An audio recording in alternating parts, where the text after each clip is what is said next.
What's up is down, what's left is right. Chasing stars and holding you. I can't see the end, but we'll see it through.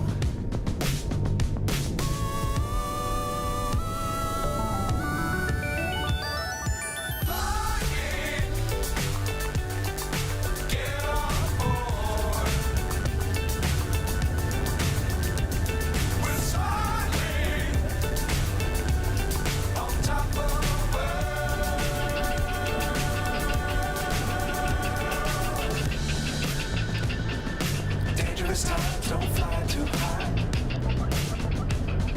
Be sure to keep the ground in sight. Fly forever if you keep it tight. Love the world but keep the sky on your mind.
Hello. I hope I am audible here. Just setting up something. Come on, let's. Okay, there we go. That's good. Yep. All right. Okay. Great. I hope everyone can hear me. Hello and welcome to another stream with Vlad Noob. It's been a couple of days since I streamed now, which is quite a long time here on the channel. I apologize about that rather large break. Had a kind of busy couple of days in a way. But yeah, here we are in Cape Town, and as you can see there, the lovely mountains all around us. We're here in Cape Town, and we are flying the A340 by Inibuilds once again. This aircraft has now become a staple for the channel, and that's what we'll be flying today. Ooh, look at that level of detail in there. It's pretty crazy. Yeah, it is pretty crazy. Look at that. Look at the reflection on that bulb thing there. That's crazy. That is absolutely crazy level of detail. Okay, anyway. So yeah, we are once again back with the A340, and today we're going to be flying the South African A340, which is sporting a real nice livery here. This is the same livery that was used in the trailer and the showcasing of the A340 when it was released by Inibuilds. Anas says hello there. Anas, how are you doing? Good to have you on board once again, mate. Welcome to the stream. Okay, so we're gonna take a 5-hour flight to Entebbe. King Mage says hello. Hello there, King Mage. I'm doing well. How are you doing? Welcome on Rumble. So yeah, we are going to be flying into Entebbe, Uganda. Okay, that is 5 hours and a couple of minutes. Let's see. How far away is it? Let's have a look. It is 5 hours and 21 minutes of flying time away from us, but obviously we're not gonna stream for that long. Today we're going to test the medium haul abilities of this aircraft. We're flying this route, but we're not going to fly for the entire 5 hours and 21 minutes. We're going to fast forward using sim rate, and we're going to chat along the way. It's still going to be a relatively long live stream here, longer than what I usually do. So it's going to be pretty fun here today. I don't see anybody else in the chats. No one else has joined us, but that's okay. All right, so lovely aircraft here. A staple for us here on the channel at this point, the A340. Okay, without further delay, let me go ahead and jump into the cockpit here. Before we do anything, let's take a quick look around this airport. It is supposed to be handcrafted for Microsoft Flight Simulator. You can see an Ethiopian parked there. We see an airline. Oh, this is a new South African airline that I actually studied about. Lyft. I remember this. They were talking about this new South African airline.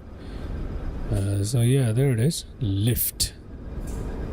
I'm actually familiar with this from my college days, but anyway, you've got your airport here. Now the airport is supposed to be handcrafted, however the interiors are not available here, which, to be honest, is not the worst handcrafted airport in the world. It looks semi-decent. Had they done the interiors even a little bit, this would have been absolutely amazing. It's a rather simple airport here, Cape Town. Rather simple airport, but no, it doesn't look too bad for a default offering. So yeah, what are these structures up here? Oh, I forgot to introduce. We've got Mr. Benny in the house today, joining us on live stream, and yeah, he'll be helping us keep this live stream a little lively. We're going to be chatting about some interesting stuff that Mr. Benny has pulled up here for us today. So hello there, Benny. How are you doing? Hello, I'm doing well. How about you? I'm doing all right, man. Thank you for being on the stream. Hopefully we can chat about some interesting stuff today. Sure. I've got quite a lot of interesting topics to talk about. Great. I was thinking maybe we can pull up some of the articles or something on the stream here, and we'll discuss it at length, and we'll see how that looks like. Anyway, so that is the airport for us here today, and as you can tell right there, we've got a very tall mountain. Is that the tabletop thingy in South Africa? What is it called? The Table Mountain? Wait, what is it called? There's a famous mountain. Why is that name escaping me now? There is supposed to be a famous... I only know Mount Everest. No, that's all the way in Nepal here. Yeah, let me have a look at that. What is this thing called? Okay, we've got that going on. That's fantastic. That is fantastic. Everything seems to be working. Okay, so let's see.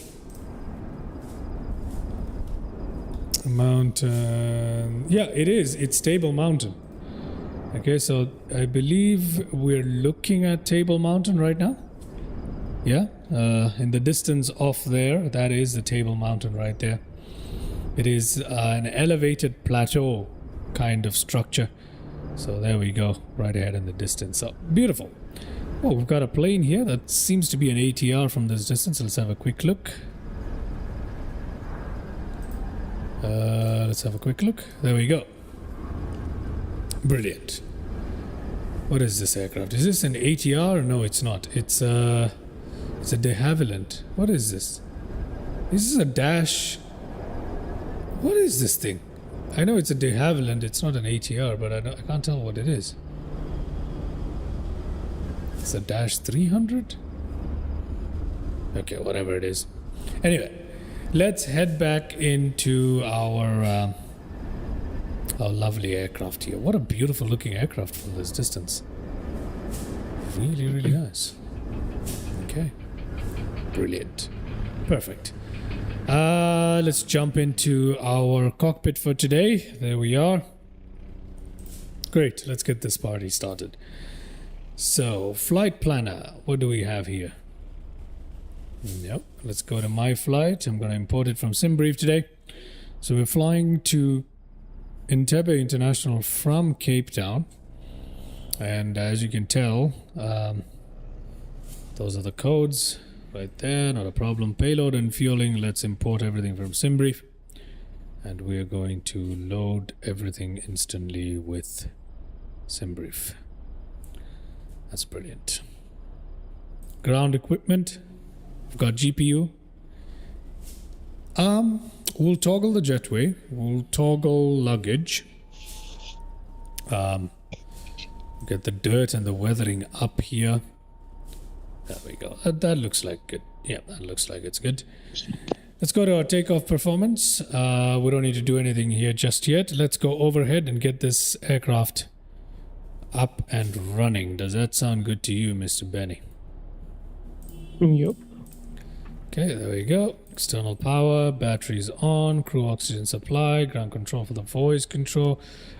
For the voice recorder. The IRS or ADAR systems to nav. We've got emergency lights armed. We've got our passenger signs on. Brilliant. We've got our nav light on there, which is good. Strobe lights on automatic. And I think we are looking all good here. Let's come down here to our FMC. Let's come to our initialization page. Let's request our information from SimBrief directly. There we go. We've got our flight plan from Cape Town to Entebbe. We've got our alternate as Kilimanjaro Airport. I don't know why the alternate is Kilimanjaro. Jomo Kenyatta is so much closer to us in Nairobi, Kenya, but it is recommended Kilimanjaro as the alternate. We've put that in. Cost index of 160, 390 as our flight level for cruising. That's fine. Okay, so let's go to IRS init. Okay, it's aligning on the correct places. That's fine. Let's go here. Let's put our zero fuel weight and zero fuel weight center of gravity as well as block fuel directly. We've already loaded it into the aircraft. So this is accurate. Let's go to our flight plan here. From Cape Town, we are using the departure Theta 1 Alpha. Theta 1 Alpha out of runway 19 today. Okay, so there we go. Theta 1 Alpha is right here. And we're going to insert that. Now into Entebbe International, we're going to be landing into runway 17. ILS Y17, and we're going to use Beta 1 Alpha right here, and that should take care of that. Good. Let's have a look at our route, see if it is coming directly. Okay, so we're supposed to fly to Terran, and then we're supposed to go to Cody's, and then we're supposed to go to UPV via that UZ30 airway there. That has worked well. VLS via UT916, that has worked quite well there, and then UA409 all the way to KMI, that has correctly been inputted. UI198 all the way to KNM, I believe. There we go, that's all good. UL432 to Octex, that has worked, and then we are into our arrival procedure right there, and our flight plan is looking absolutely fantastic, like it should. Brilliant. Now we can come to our performance page here. Now in the meantime, we have requested our boarding, haven't we? Yeah. Yes. In theory we should have. I don't know what's going on right now. Yeah, I believe we have anyway. So didn't the jetway already connect? Yes, it has. Like a while ago? Yes. So I'm gonna go ahead and turn on our APU bleed. And let's get that APU running for the comfort of our passengers, which I could not give a toss about, but for the sake of, for the sake of exercise, we're just gonna go with that performance here. Let's sync the data from FMGS, sync the weather data. Let's calculate what we have here. flex temperature of 53. Okay, let's go ahead and input that. 53. Thank you very much. We got 35, 38, 45. 35, 38, 45. There we go. Done. And then we've got flaps 1 4.0 up, which is brilliant. And flaps 1 4.0 up. There we go. All of that is good. Look at that. That's brilliant. Next phase. Let's have a look at this. Direct climb, cost index of 160 confirmed. We've got that. That's fine with me. That is fine with me. We'll put this in when the time comes, and we are good to go pretty much here, aren't we? Let's put this on nav mode there. FD on. FD on. I wanted to try head tracking today, so let's go ahead and get that going. Shall we do that, Mr. Bennett? Sure. Let me get some head tracking going here. Open track. I'm using the free head tracking because I'm a poor person. Just joking. There's no way I can afford to get a Toby head tracker. I don't think it makes that much of a difference, in all honesty. I genuinely don't. I think it's actually let me see. 421516. Let me see if the correct IP address is put in here. IP configuration, IPv4 address. No, it is not. So I need 1.2. Okay, so that is what I need. 192. Okay, let's do that. Okay, that should be correct now. Let me try that again. Ooh, apparently not. Okay. Let me try that again. Which one is this connected to? Correct network. Just setting up head tracking in case you're wondering what's going on with me. Just setting it up really quickly. Oh, I did not even connect using my Wi-Fi. I'm such an idiot. Okay.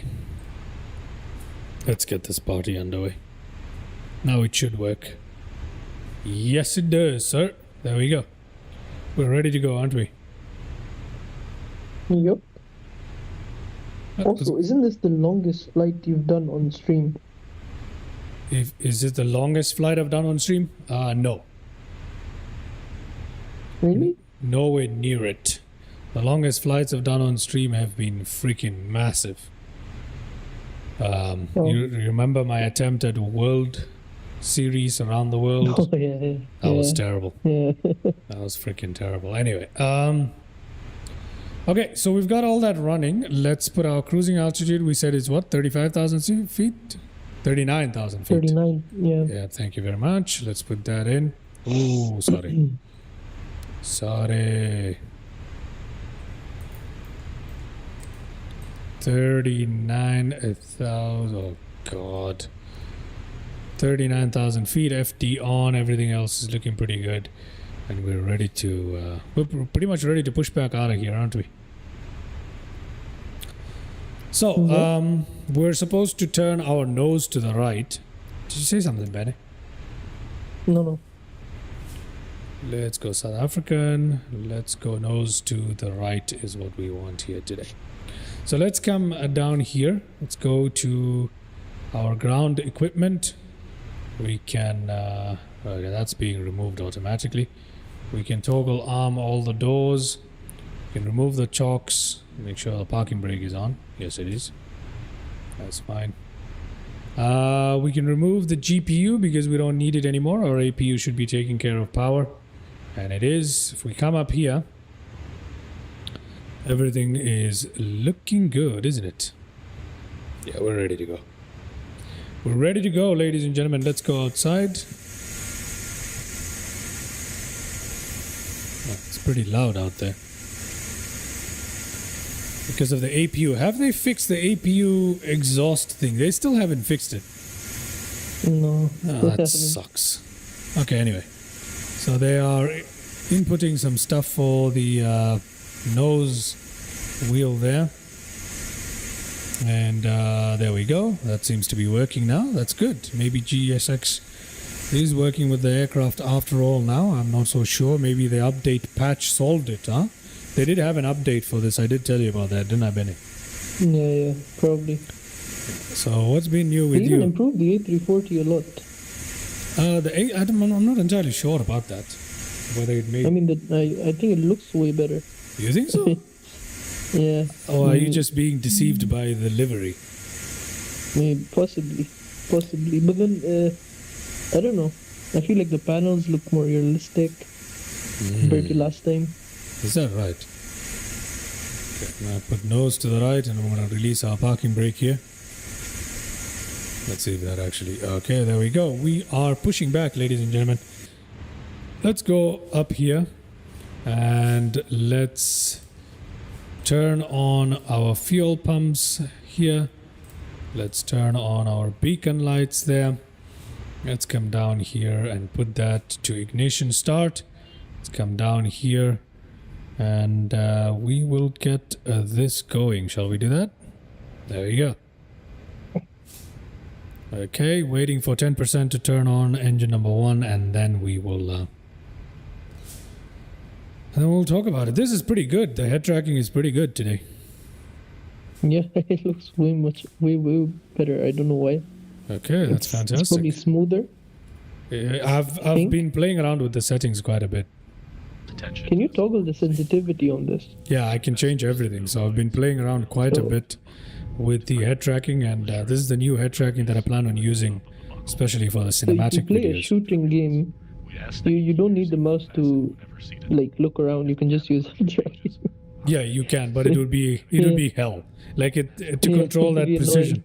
Yeah, it would be so annoying. So there we go. There are no sounds in the engine, right? You're not able to hear anything probably. I mean, they're there, but like, Very faint. yeah, very faint. What the heck is wrong with this? Look at the scenery here. Got a bit of a problem there. Maybe it's just like that. They have grass on the taxiway. I highly doubt this is what that looks like. So yeah, the default handcrafted scenery needs a little bit of work there, to say the least. Let's go ahead and pop up on engine number 3. Let's put that on there. Very nice. Oh, I forgot I had head tracking. Let me do that again, shall I? Let me do that again. There we go. Put that down. Okay, we're coming up on 10% on N2 there.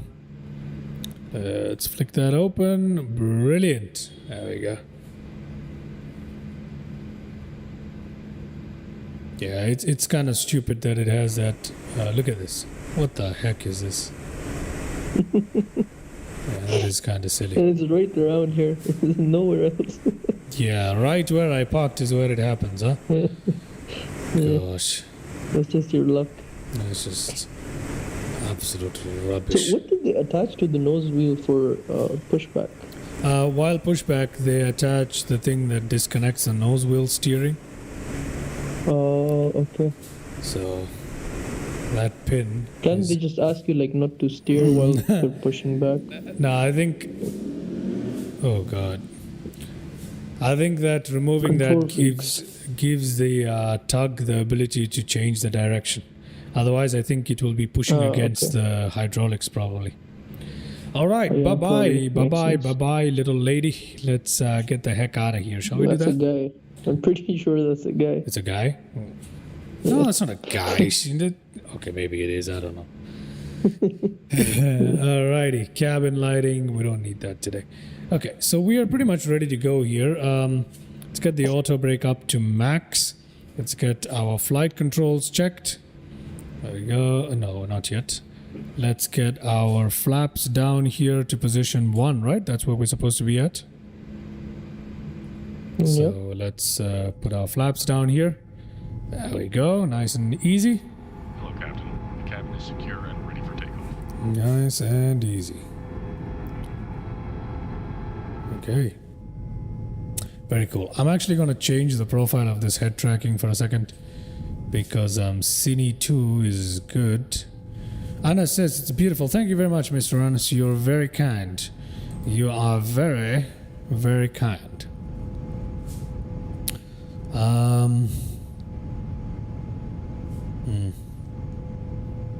Okay, let me try.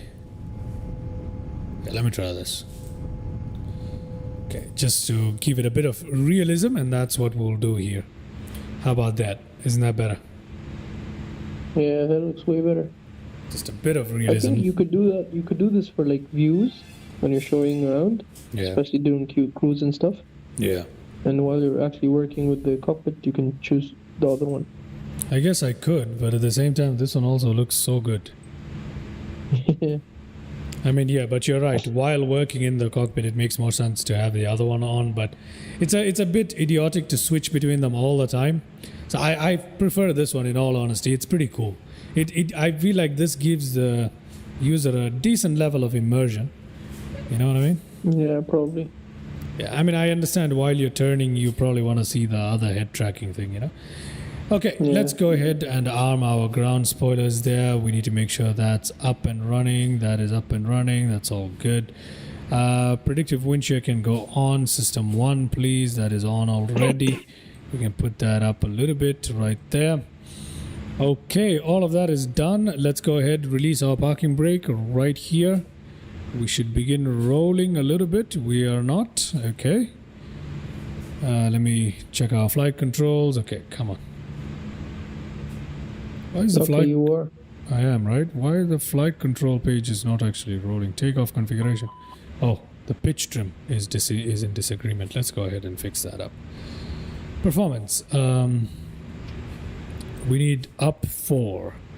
So let's put that down to up 4. Up 4. Come on.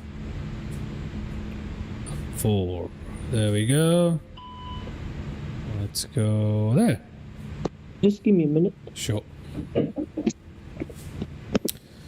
Alrighty, ladies and gentlemen, and let's see if our flight controls are working properly. I'm gonna come down here. Okay, there we go. Flight controls are working well. There we go. We should probably do this from the cockpit, but I'm not really bothered about it. Okay, let's give it a bit of power and let's get the heck out of here. I hope our taxi light is on. Okay, it is now. That's fantastic. That is fantastic. 33, let's do 20 something percent. Yep, that's better.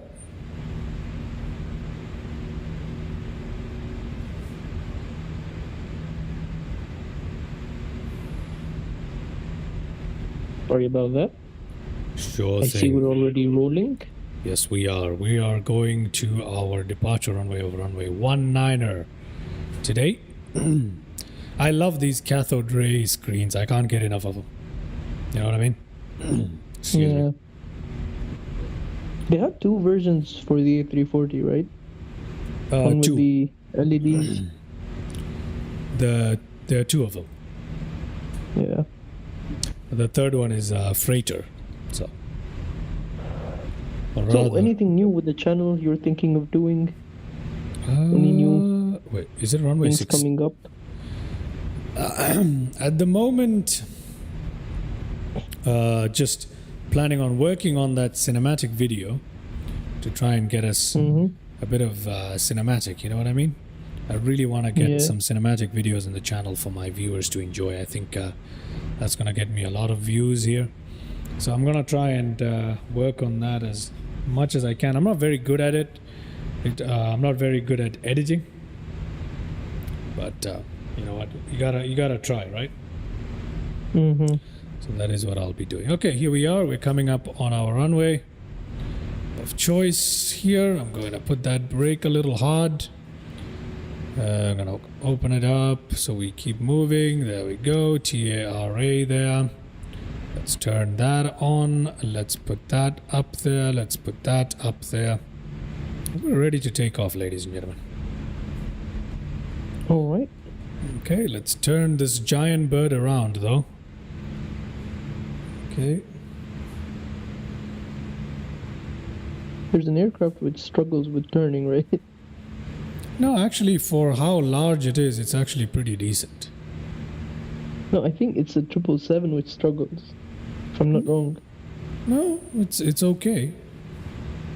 Oh, So I mean, for how large they are, they're pretty okay. You know what I mean?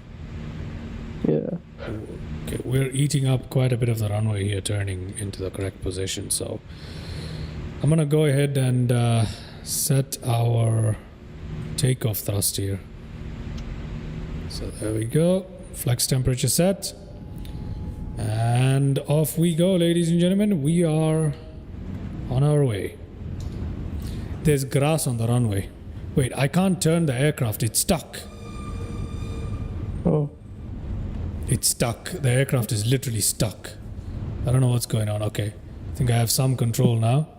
Okay. Did you Okay. lose hydraulics already? No, I think it's something to do with the controls, but it's okay. V1. All right. Alright.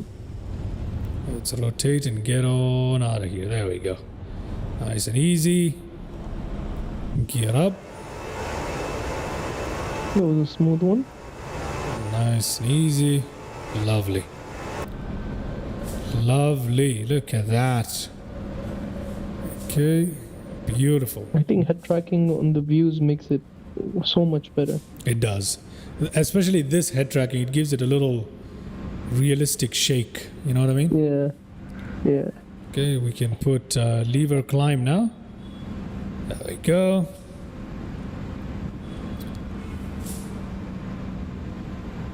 All right. Increase the speed there so we can finally... you know what, I'm just going to give it off to the autopilot here. Gonna put that up just so we can take a look. Look at that. We are leaving behind Cape Town International. There is Table Mountain. Right there. What a beautiful, beautiful day here, right? Is it on live time? It better be. Yep, everything is live. Look at that. That was a quick takeoff. We're only 32 minutes in and we are already up and out.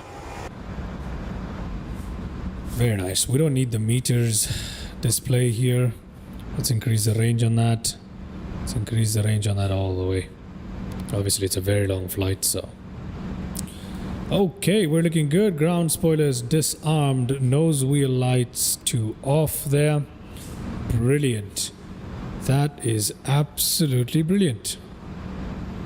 I don't know what the transition altitude is. I forgot to take a look at that in the FMC there. I'm not really bothered about it now. We'll know when it lets us know. I could probably look it up if I wasn't so lazy, but you know what? Let me go and look it up. All right, so Mr. Anas, what did Mr. Anas say?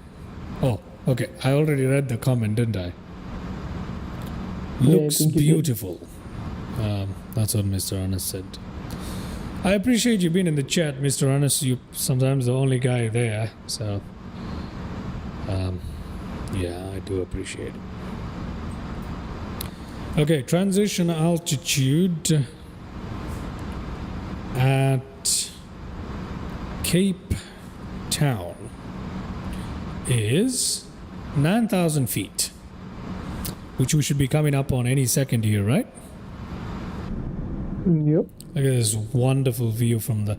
Oh, it's really nice with this little head tracking here. It makes it... Yeah. brings it to life. That is why we have it on the channel, ladies and gentlemen. For your viewing entertainment. You know, you can simulate turbulence by just moving your head really fast.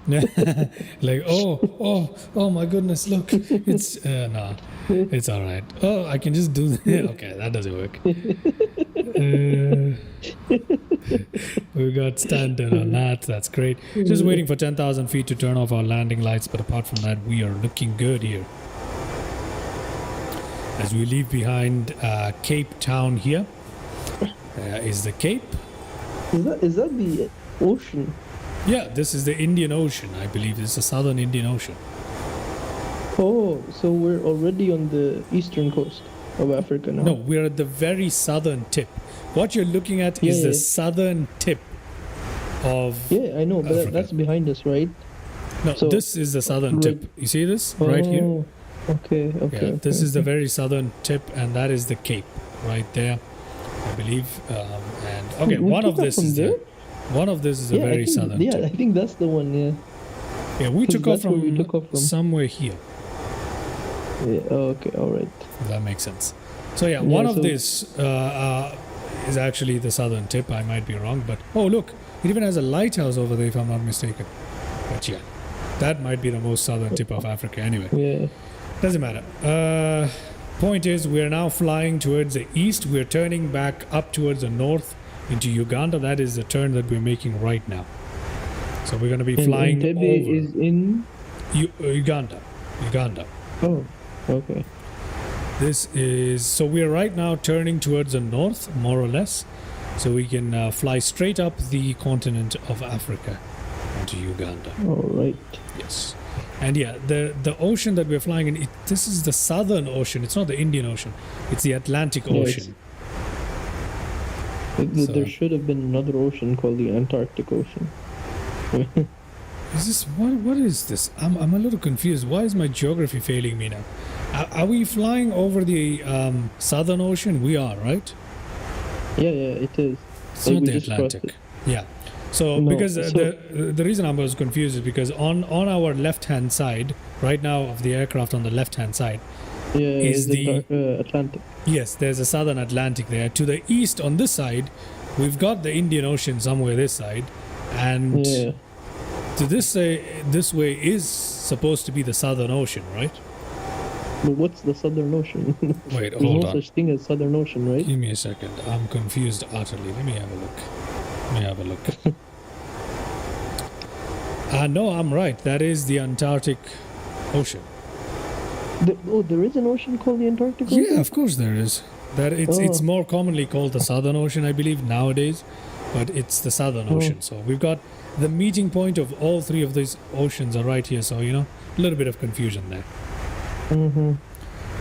Okay, we are chugging along quite well here. We are climbing through 14,000 feet. This aircraft is absolutely magnificent. And we're going to take a quick gander at this using our cinematic view there. I'm going to cut that out. Look at how beautiful this is. Isn't that lovely? Tell me it's lovely. It is indeed lovely. Look at that.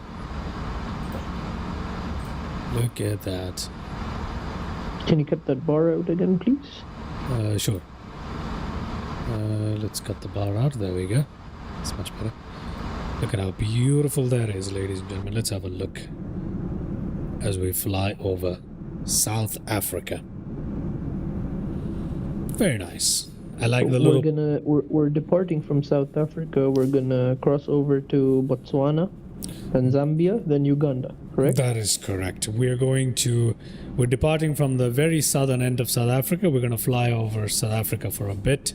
Then we're going to cross into Botswana, and we're going to also spend a little bit of time in Zimbabwe as well on the way to Zambia, where we'll pass very close to Lusaka, the capital of Zambia. And we're going to continue over Zambia. We're going to cross for a little bit into Congo as well, I believe. Really? Yeah, a Isn't little Congo bit. to the north of Uganda? Northwest? No, absolutely not. It's to the north of Zambia. Oh, And so it's the west of Uganda. it is, yeah, southwest of Uganda, pretty much. We've also got, we're also going to be flying over for some reason. Yeah, we're going to be flying over Burundi and Rwanda as well. So Interesting. quite a number of countries that we're going to be flying over until we finally reach Uganda.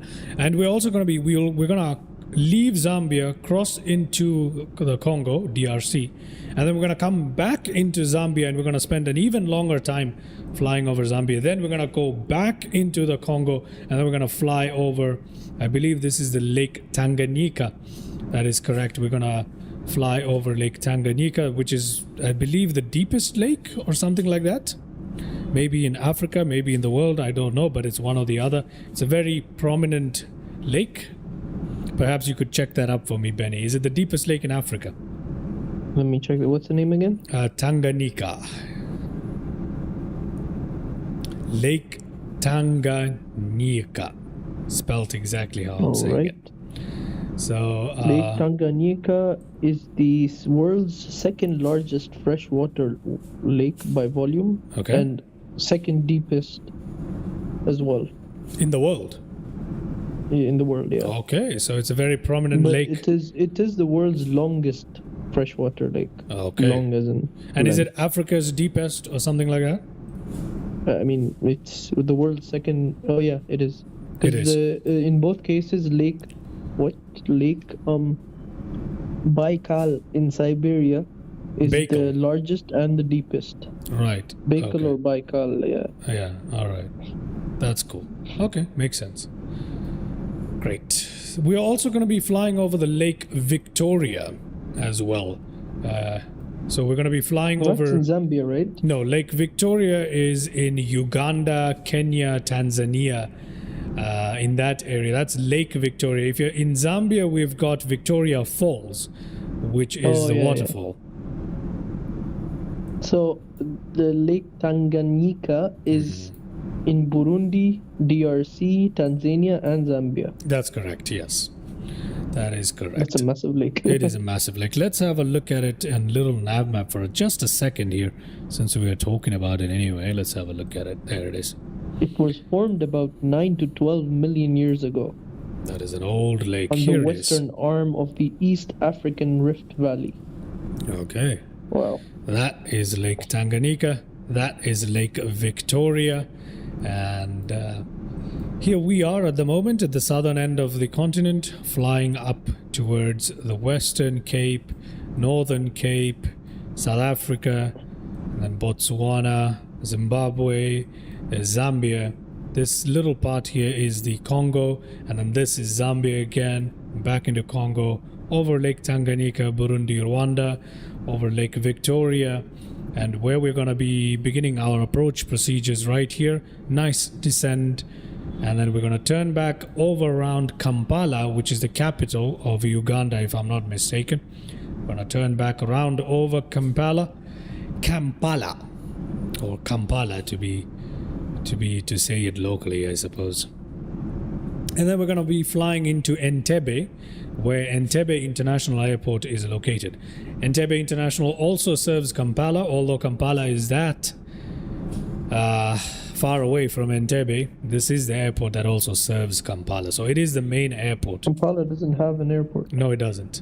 So it is served by Entebbe International here. Which is not... Interesting thing though, on your nav bar, it says HUEN Kampala. It doesn't say Entebbe. Oh, that's fascinating. Yeah. Well, they probably know we're trying to fly into Kampala anyway. Yeah. Yeah, it is Entebbe International, but I guess you could call it as part of Kampala in a way, although the drive between Entebbe and Kampala is long. You know, so it's pretty much the only thing that is there in Entebbe. It's just the airport. So there you go. Yeah. So our alternate for today is here in Kilimanjaro International, when it could have easily been here up in Nairobi, which is a much more major airport and it's closer as well. We could have flown into Nairobi and went into Jomo Kenyatta, but instead decided to give us Kilimanjaro there. But yeah, that is an overview of today's flight. A long one here today, but beautiful, right? It's a very interesting flight. There's so many things going on along this route. Maybe it's just because I have a more in-depth knowledge of our flight plan here today. The area is familiar to me, so maybe that is why it seems so. That's probably why. Okay, I'm just gonna put that away. Great. So Mr. Benny, what are we doing today? What so are we? I suggest you fast forward this flight. Yes, yeah, definitely. We're definitely gonna fast forward the flight today because it's a long one, right? So we've got to fast forward it, so I'll do that. I'll begin our fast forwarding. So it's at 27,000 feet. I think let's at least reach cruising altitude a little bit. Sure. Yeah, we're at 27,000. We're on our way towards 39,000. So we are way up there. I don't expect any kind of turbulence today. It seems very clear all round. I believe this is the perfect weather for us to enjoy a very, very fast forwarding here. So it's not going to be a long one at all, ladies and gentlemen. Let me switch it to some cinematic views for us to enjoy this little flight. I'm going to leave the nav bar on for the time being so people have an idea of where we're flying to. They don't have to ask. But there we go. What a beautiful scene right there as we fly over the Western Cape out towards the north end of South Africa. So it's pretty cool, isn't it? So we're now going to make a right turn. We're not going to fly over the ocean. Don't worry, I know we're able to see the ocean up in the distance, but we're going to turn this way now very shortly, and that will bring our departure procedure to an end as well. We're going to be on our way to the waypoint of Jeksip or Jeksip. So yeah, there we go. You can see some of that beautiful terrain. Let's have a look at it from the cabin view, shall we? Which river is that? There's a river? I don't see a river. Oh, my bad. It looked like a river. Maybe you might be right. It's a valley. There is a waterway there. It's called the Berg River. The Berg River. Oh.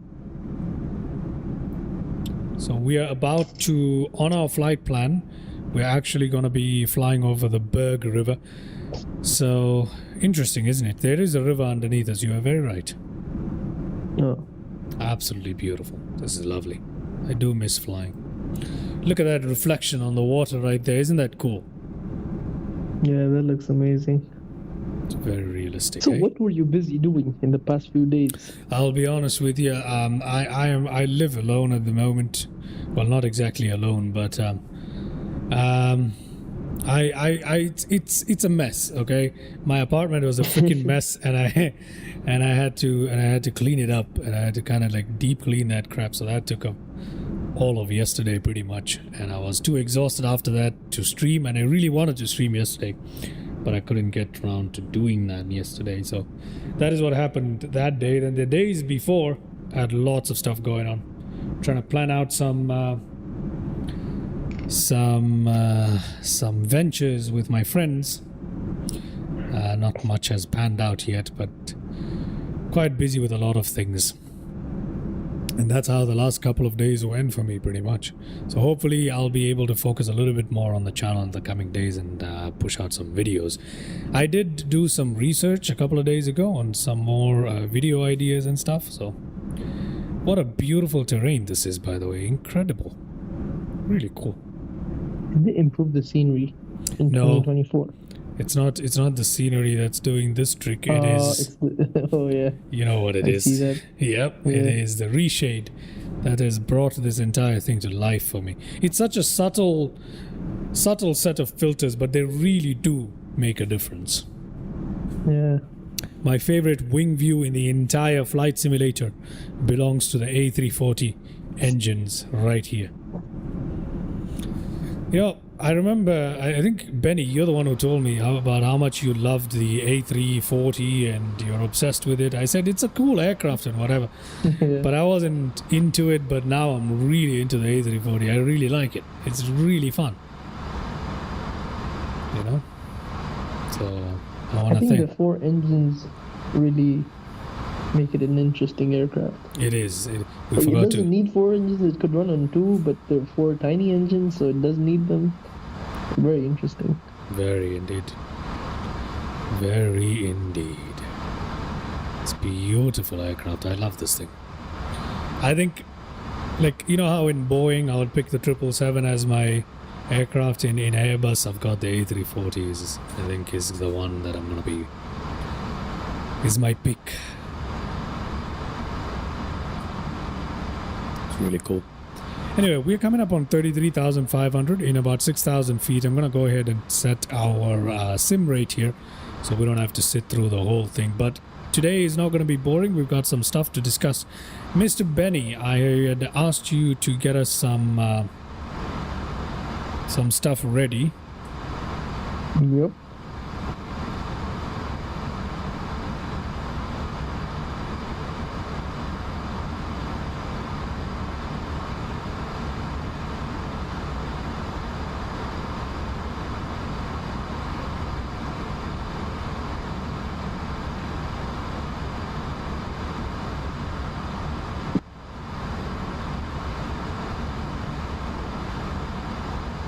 Am I audible?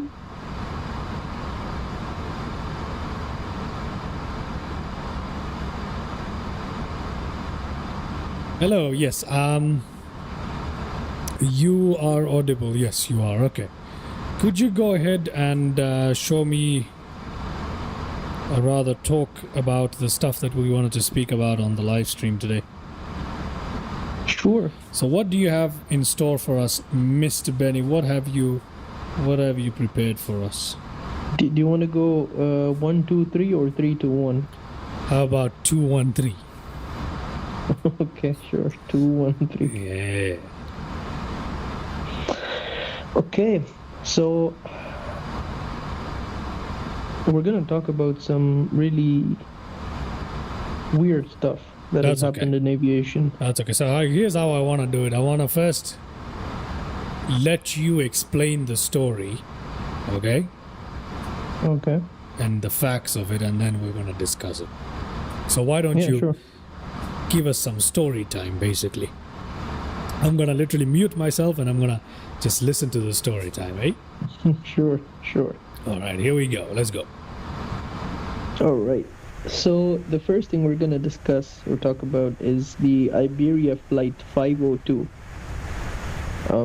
It was March 27, 1978. The aircraft was a SUD Aviation SE210 Caravel. Iberia Airlines, obviously. The route was Palma de Mallorca to Tenerife, and 109 souls on board. So basically, the gist of the story is just they lost 10 minutes somehow. And now to the actual incident. So while descending towards the Tenerife North Airport, the ATC noticed a 10-minute gap in radar contact. The controllers were calling repeatedly with no response or no squawk answered. And then suddenly the flight reappeared on radar, already aligned with the runway, as if nothing had happened 10 minutes later. And now, after landing, every onboard clock, including the cockpit chronometers, passenger watches, and flight data timer, showed a 10-minute delay. The captain and crew didn't realize and reported that they had not seemed to lost time, and the flight felt completely normal.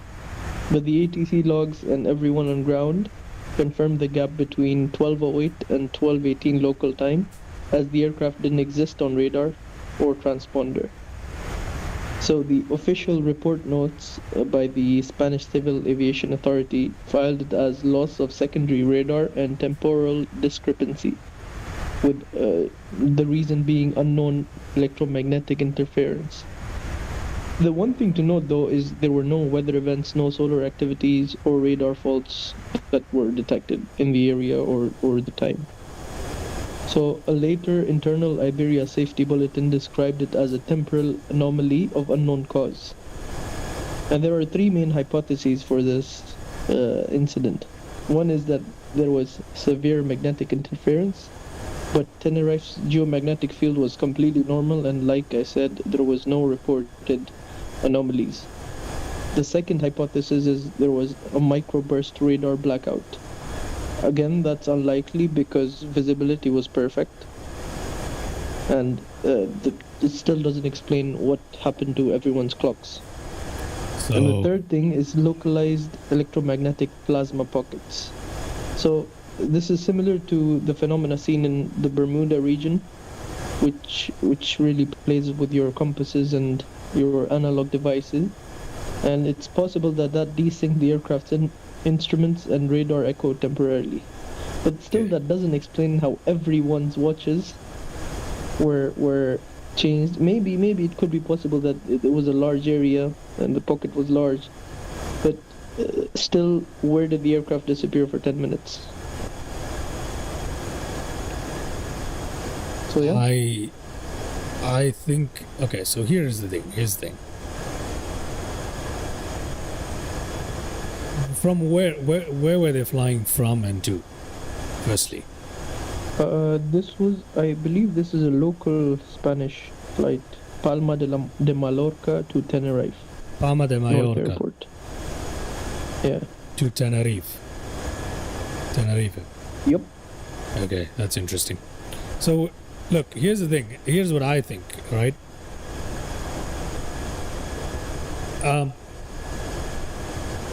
Like all the hypotheses and the official conclusions are utter garbage because they don't actually explain what actually happened. Exactly. Yeah. I mean, they explain the whole radar blackout thing. Okay, it could be a They radar explain blackout. one factor at a time, you know. Exactly. They don't explain all the factors. Yeah. Exactly. The whole thing doesn't make any sense because it's like, okay, a radar blackout can happen. Okay. When a radar blackout happens, people's watches don't stop working. That doesn't make any sense. Exactly. Yeah. The only explanation is this is not the first time we've got, like you said, you mentioned Bermuda Triangle. We got plenty of places around the world where stuff like this keeps happening consistently. And the authorities they just can't officially admit the fact that they don't know or that it's weird. You know what I mean? So for sure, I think what has happened is that they went through a time travel thing. That is, I don't mean in a sci-fi kind of way that it's like I just mean they went through an anomaly. It's not unheard of. There have been many documented cases where people seem to have somehow gotten off of the normal linear time that we know, if that makes sense. Yeah. We also know now that scientifically speaking, time travel is, in theory, possible. We just don't have the technology for it. Okay? So time travel is no longer a theoretical problem, it's an engineering problem. Now, if that's the case, it's perfectly viable for these natural time travel. I don't know, there could be natural phenomena if you pass through where time travel could actually happen. So that is my take on the whole thing. What do you think? I completely agree. I mean, it doesn't make sense. Yeah, their theories are just crap. Yeah, I mean, it doesn't explain everything at the same time, which it should. So that doesn't make any sense. There are wormholes do exist. I mean, that's my theory. Wormholes do exist. We just don't know. It's not. These we are just not don't know where made they up. are when they are. These are not made up concepts. They're actual stuff that actually exists. So I don't know. You know, It's still completely theoretically based. Like no one has ever spotted a wormhole, and no one ever might. That's all fine, but the fact is that it's theoretically possible. You know, as long as it's theoretically possible. Proven. Yeah. So we it's don't. proven theoretically. Yeah. So that is my whole take on this case. It's very clear that they went through a little time travel. Okay, some sort of a time travel. Or you said they were 10 minutes behind, right? Yeah, their watches were like 10 minutes behind. Yeah, so that and means even the cockpit chronometers, you know, like those things are accurate. And you know, what a chronometer is, it's like a watch, not built in like gears and stuff. It's literally the most accurate watch you can ever get. Yeah, it has there's a certain accuracy rating you need to pass before you can be called chronometer. Yes. It's actually the splitting of the proton, like the actual second. So it doesn't make much sense how that could be behind. See, okay, but even if we say electromagnetic or whatever interference, you're telling me all the different time measuring devices that work by various different principles. Not all of them are affected by electromagnetic stuff. They all went back. That can only mean one thing. You know what I mean? So, not to sound like a nut job. By 10 minutes. Exactly by 10 minutes. Exactly. And they went through something where time paused for them for 10 minutes. They are 10 minutes. But for them, it was normal time though. Yes. Like for them, time passed. It's just that their watches didn't show that their time had passed. See, it's exactly what it is in physics. If somebody is traveling at the speed of light, it's like relativity. Yeah, it's relativity. Yeah. So this is stuff we know. It's not. To me, this is not even a mystery.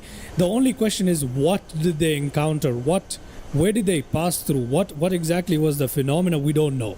You know, that's the only thing we don't know. But as to what happened, if it's possible, could you pull up a nav map of the area de Mallorca to Tenerife, Yeah, we can do that. or just yeah.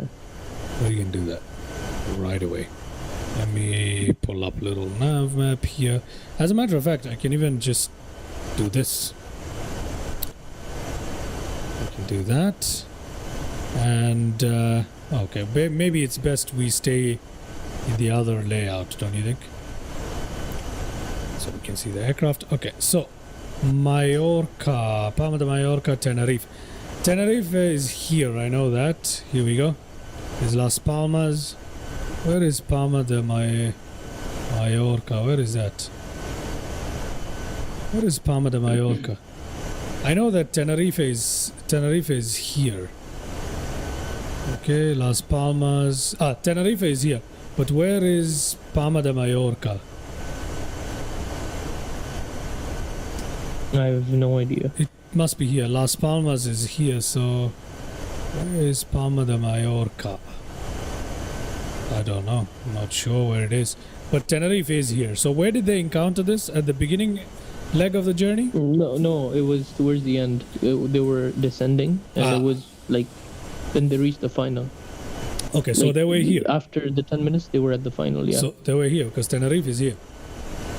Yeah. Okay, this is Tenerife. So they were somewhere in this region when this happened. And that makes... Yeah. Look, it's very, very possible, okay? Now, the other thing I wanted to say was, and this is going to sound quite stupid to a lot of people, but the fact of the matter is, it's true. Whether people want to admit it or not, it's freaking true. There are things that seem to happen from outer space that we are not capable of knowing. Now, you know, like when things come from outer space, people are often like, oh, but we would have seen it. We've got so many telescopes and radars and this and that and that and this and that. Let me tell you something. We are capable of, as human beings, we can enter different airspaces of different countries which have radar pointed in all directions without being spotted.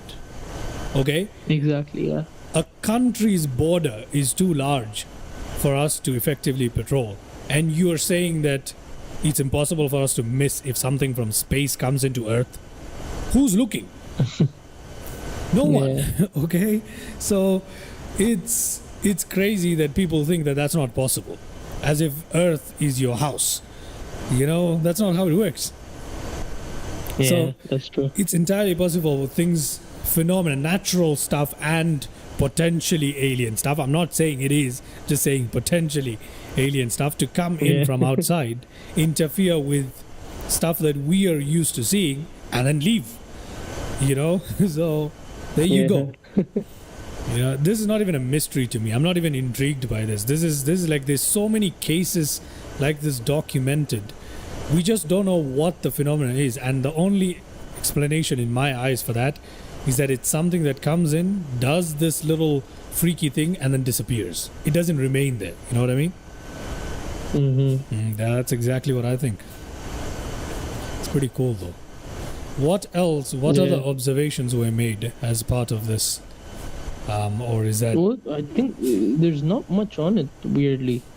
Of course, there won't be. The government has to shut it up, right? Yeah. So, yeah, it's... So, there's just one line, which I did say by the Spanish Civil Aviation Authority, loss of secondary radar and temporal discrepancy because due to unknown electromagnetic interference. That's it. And then in the next year, in an internal Liberia safety bulletin, which is the airline's safety bulletin, it just described it as a temporal anomaly of unknown cause. That's it. Yeah, so officially, that's pretty much all you have. That's such a load of BS. We all know it is. Yeah.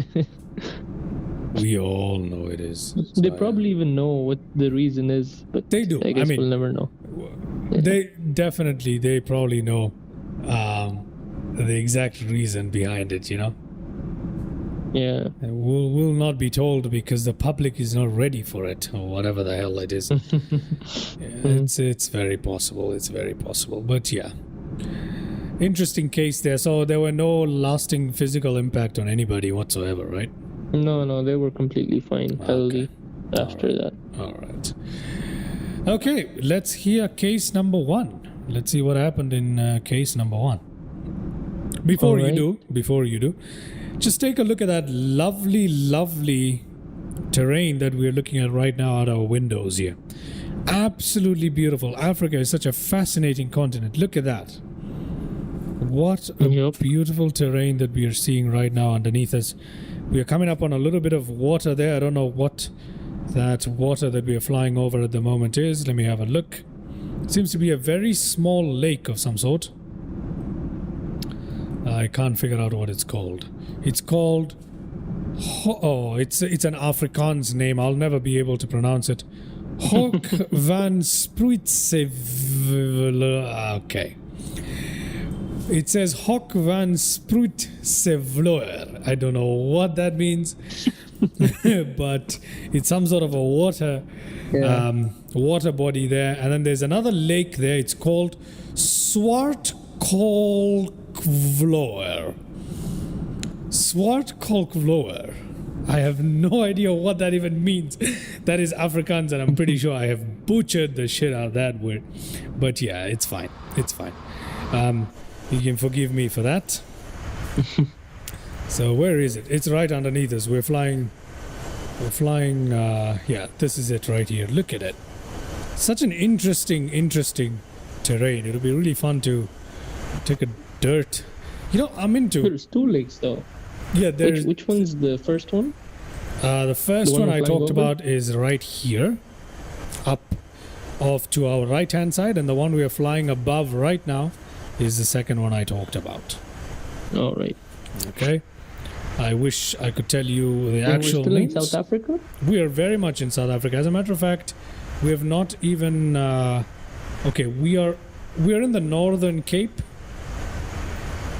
We're in the Northern Cape of South Africa. But we are pretty much about halfway, less than halfway through South Africa. So, oh, wait. I forgot to fast forward time. Let's do that quickly before we continue with our cases here. Let's go into 6. Oh wait. Oh no, for this one I have to fast forward the time via the tablet. That's correct. Yeah. So I can do that. Okay, make sure you guys can see what time rate we're on. That's good. Go to the tablet here, come down here. Max is 4. We don't have more than 4. Whoops. That's sad. That's sad. That is sad. It's gonna be a while. Well, 4 is kind of unstable, and if you don't know exactly how to control it, it can cause a lot of problems, and then you have people complaining. So a lot of developers do limit the flight sim rate for this reason. So we are 1 hour 8 minutes into the flight already. We completely forgot to fast forward the time there. That is entirely my fault, and because of that we're going to be a little late, maybe 30 minutes late into our arrival into Entebbe here. Nonetheless, we've got fast forwarding going on right now, and we are looking okay here. Okay, ladies and gentlemen, let's continue with our intriguing case files presented by Benny. Benny, take it away for case number 2. Let's see what went on. Sure. So technically case number 2 is actually case number 1, since we're going to 1-3. Oh, right. Yeah. So this is about a guy named Bruce Gernon or Gernon. I don't know how that's pronounced. Let's go with Gern. Bruce Gernon. Okay, Bruce Gernon. Okay. And the electronic fog. This is the 1970 Bermuda Triangle anomaly. Oh. And he has written 4 books on this event. Oh, okay. He got a lot of material out of it. All right. So the date was December 4, 1970.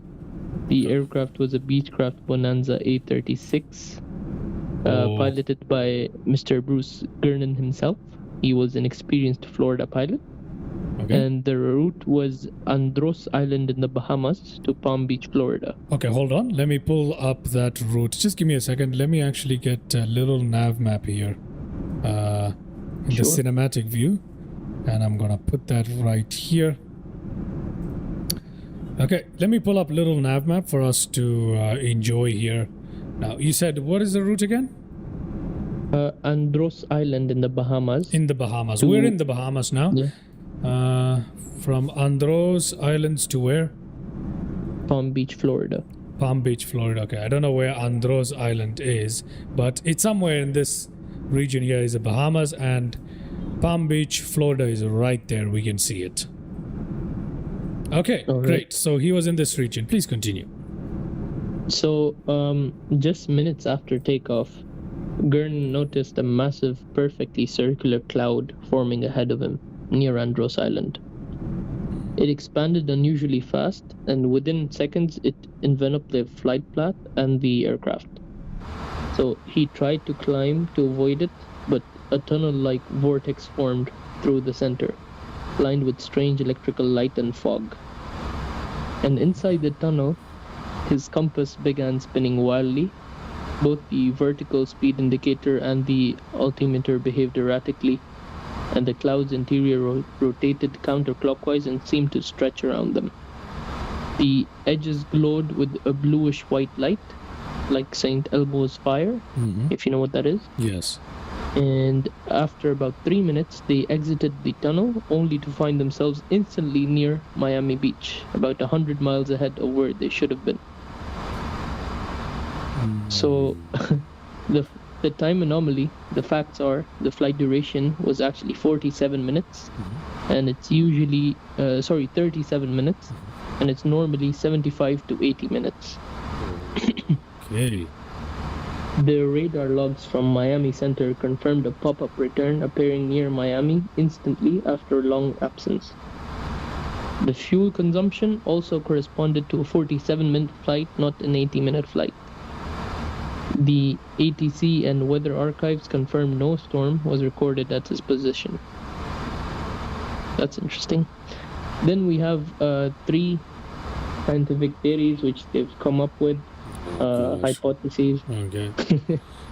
The first one is electromagnetic vortex or plasma cloud, possibly generated by a powerful atmospheric energy between Andros and Bimini, which is a known lightning hot zone.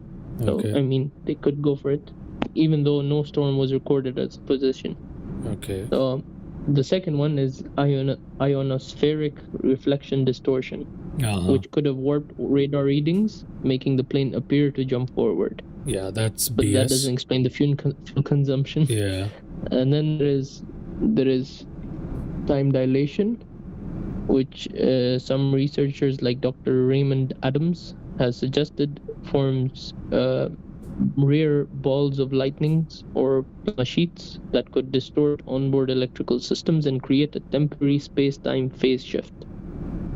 I think that's the most suggestive out of all, and it's the most realistic one.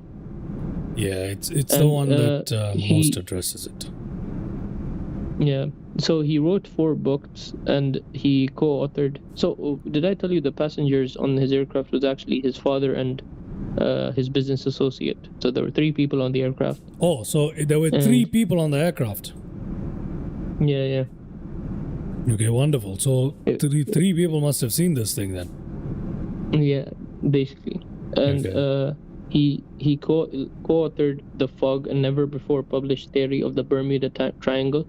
It was published in 2005, and he presented diagrams and radar logs, like the actual ones. So he co-authored this with the business associate who was with him, and to this day he insists there was no way that aircraft could have covered that distance in that time. We went through something science hasn't explained yet. This is his quote. I think it's very simple. It's another case of the same thing. I genuinely believe it's just a wormhole thing. Yeah, but it's weird, and it's kind of scary as well, like how they can appear and disappear and wherever they want. I believe there are random hotspots in the oceans, particularly. See, the ocean is a vast array of unknown mysteries and terrors. We know that, right? We've explored more of space than of ocean. Exactly. And the Earth's oceans hold a lot of secrets. And I believe, like in the Bermuda Triangle...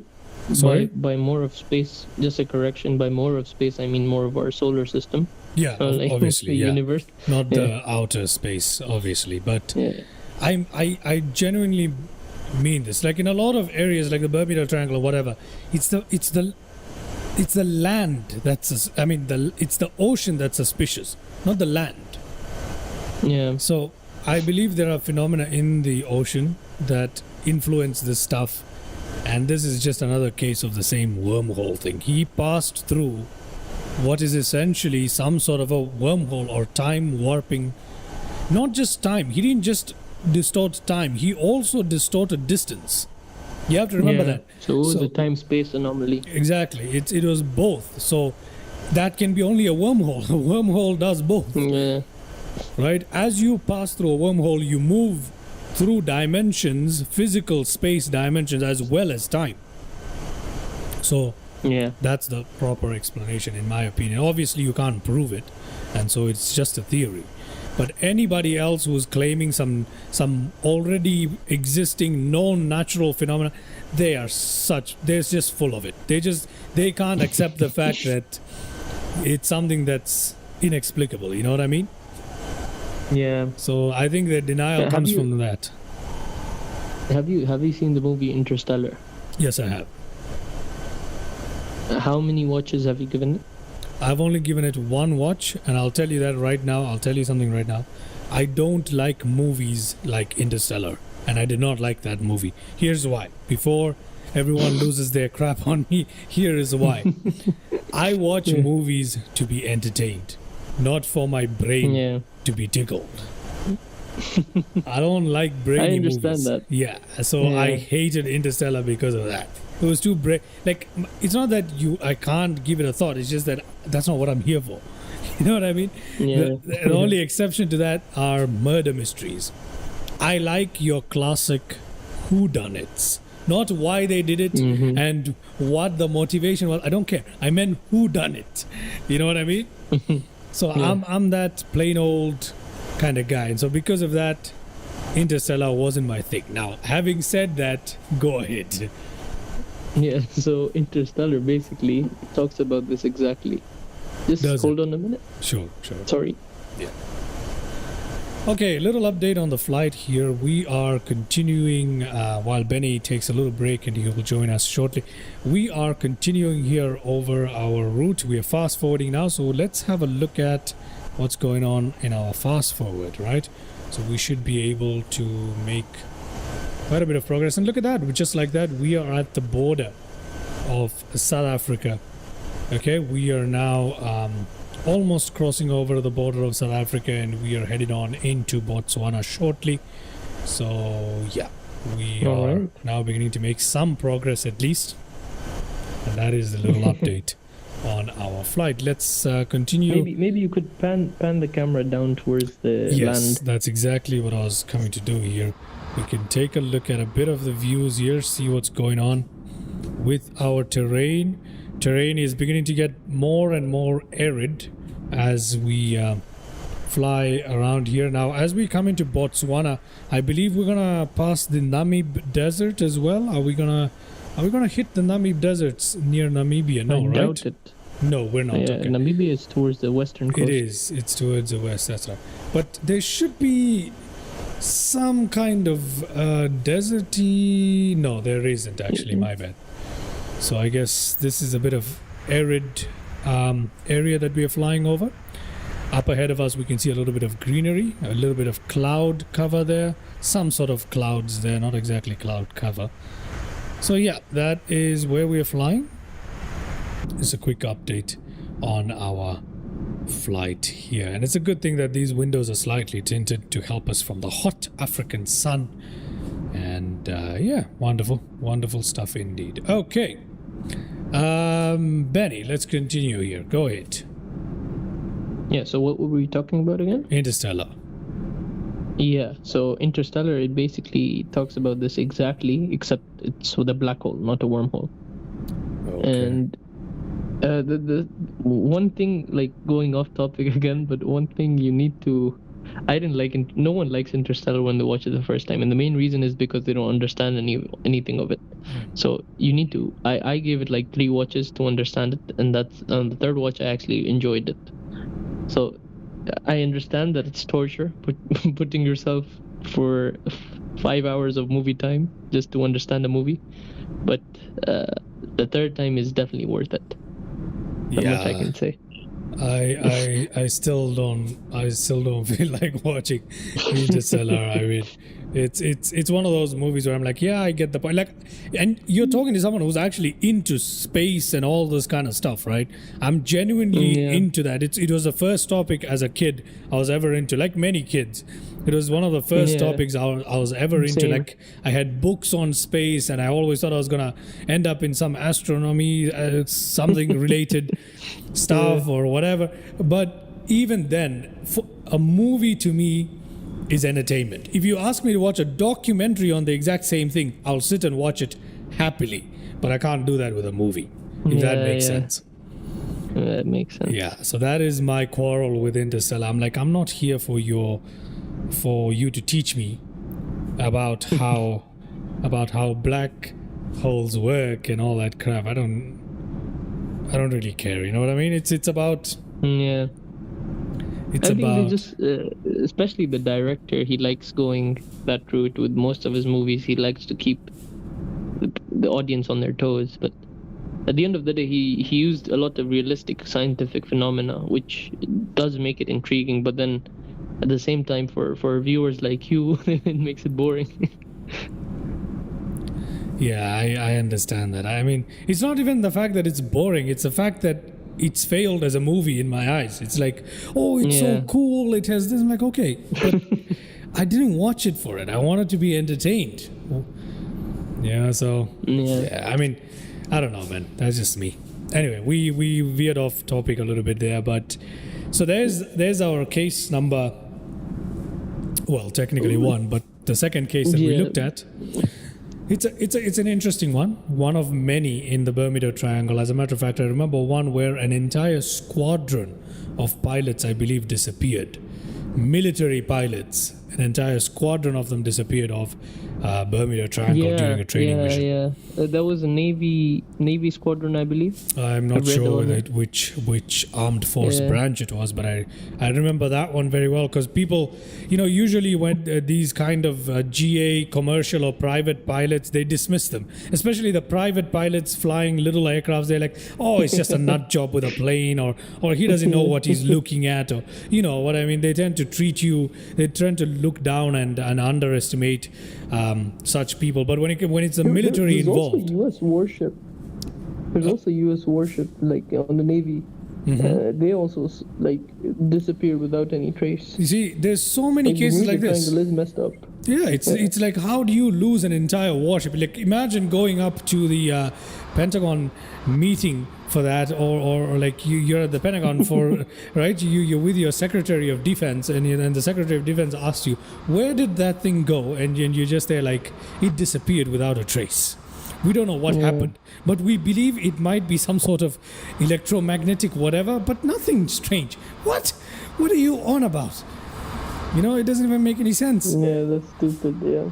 It's very silly. At some point, I get it. Conspiracy theories tend to be exciting, and we tend to run away with them, and we want things to be grander than they are. But sometimes conspiracy theories are the only thing that actually make sense.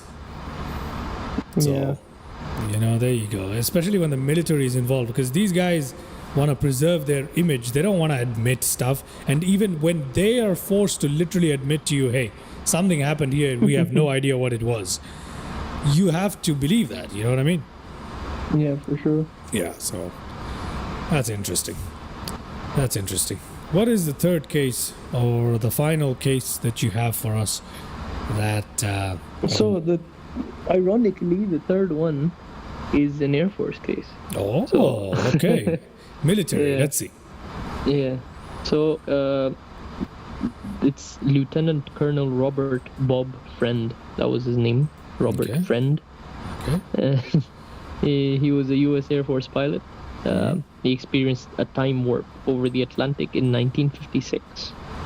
So it was August of 1956. He was flying a Lockheed F-94C Starfire. And the pilot was obviously Lieutenant Colonel Robert Friend of the U.S. Air Force and also the Project Blue Book director. Okay. So his route was basically a patrol near Newfoundland, Canada. And that's where this incident occurred. Basically, the incident goes like a routine radar patrol at 30,000 feet. And Friend's aircraft instruments suddenly froze, like completely froze. The altimeter held steady, the airspeed was stuck, the radio static increased dramatically. Then all readings jumped back to normal. But ATC informed him that he had been missing from radar for 30 minutes. How long did he perceive this to be? No, that was instantaneous. That was like a few seconds. It's not recorded, but yeah. But then the fuel logs and onboard clocks showed like 10 minutes had passed. So it's very interesting. For him, it was instantaneous. For the ground, it was 30 minutes. For fuel logs and onboard clocks, it was 10 minutes. Yeah. So this is just another one of these same cases, isn't it? Yeah, but this is, I think, way more complex than the other two. Okay. How so?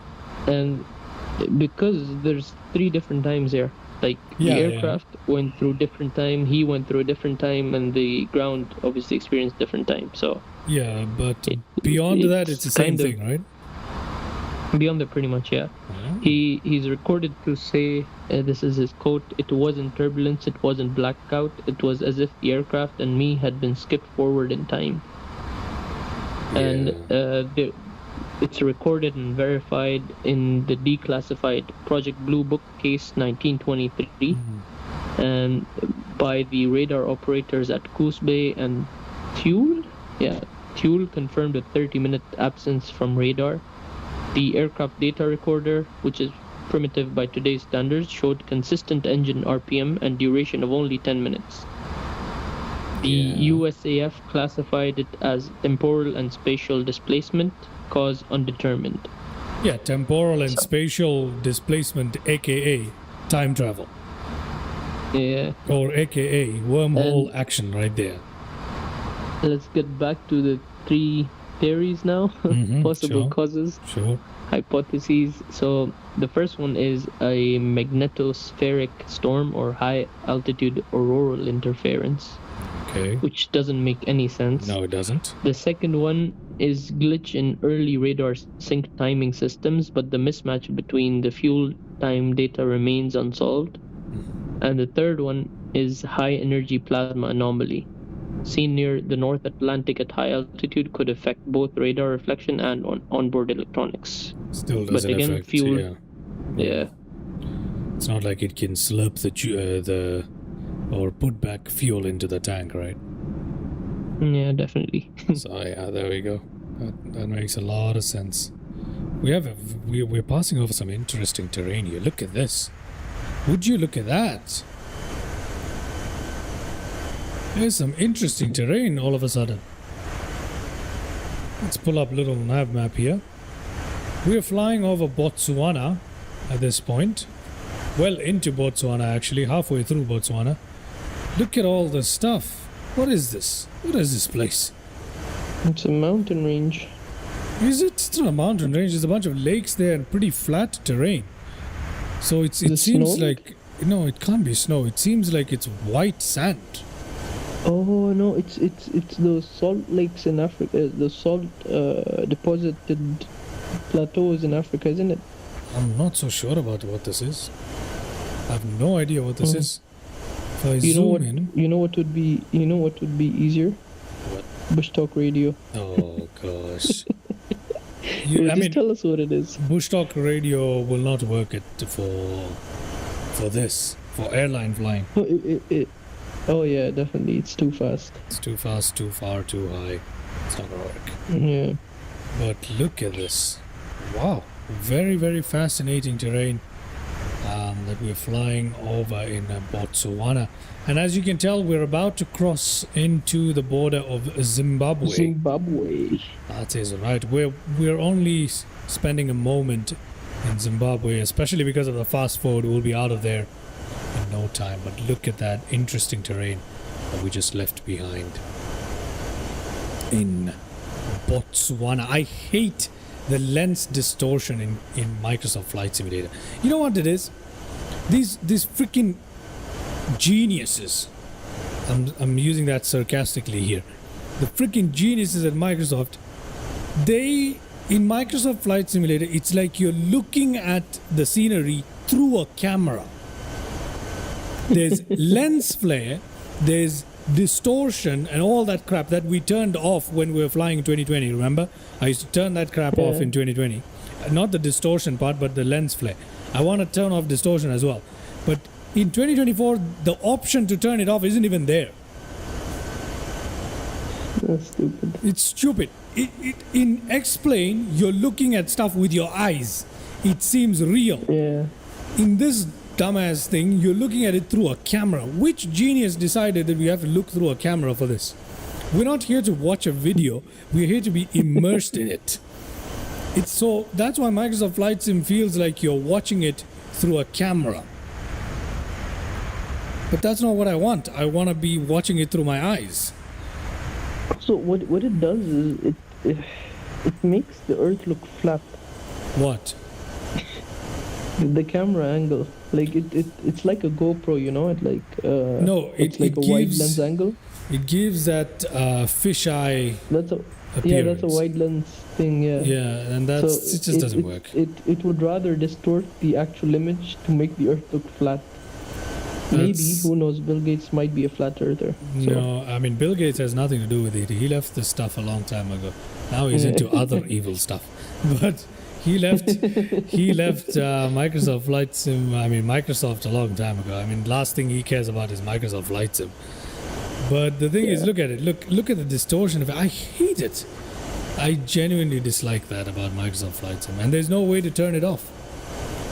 It's so stupid. Incredibly stupid.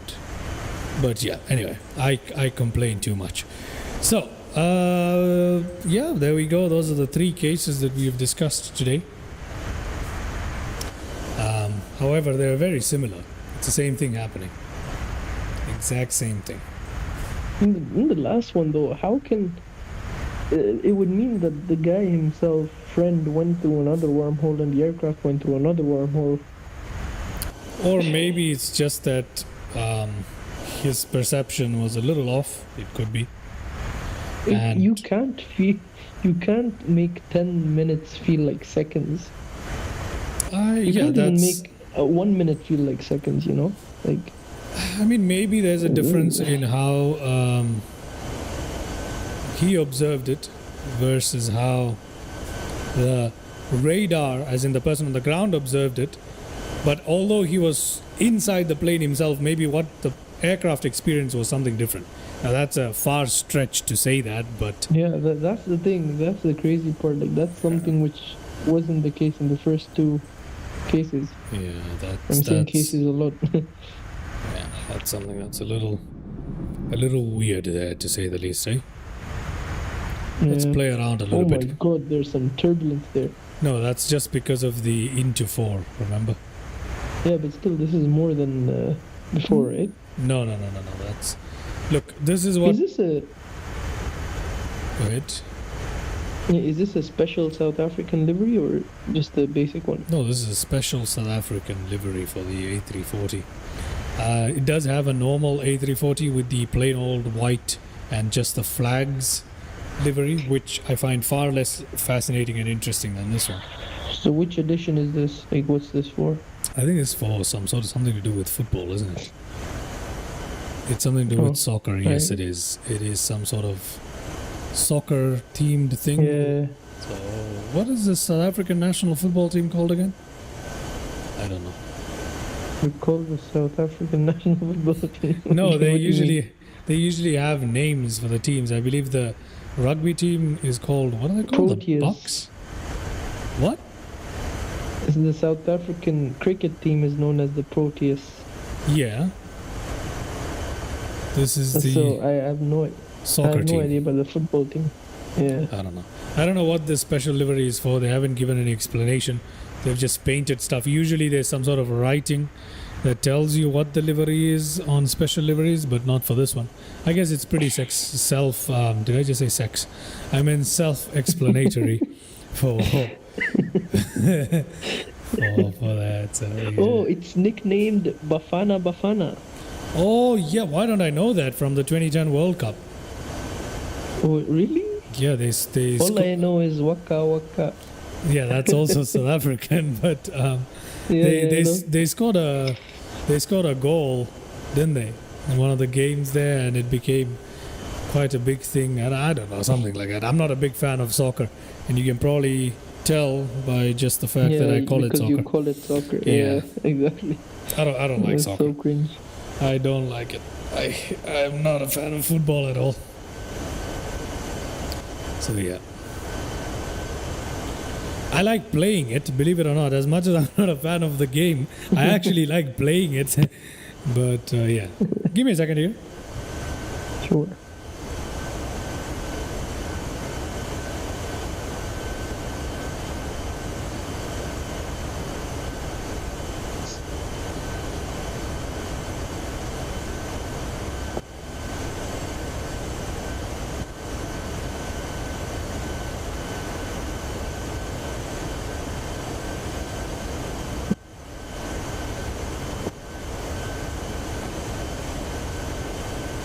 All right. Okay. So I'm back.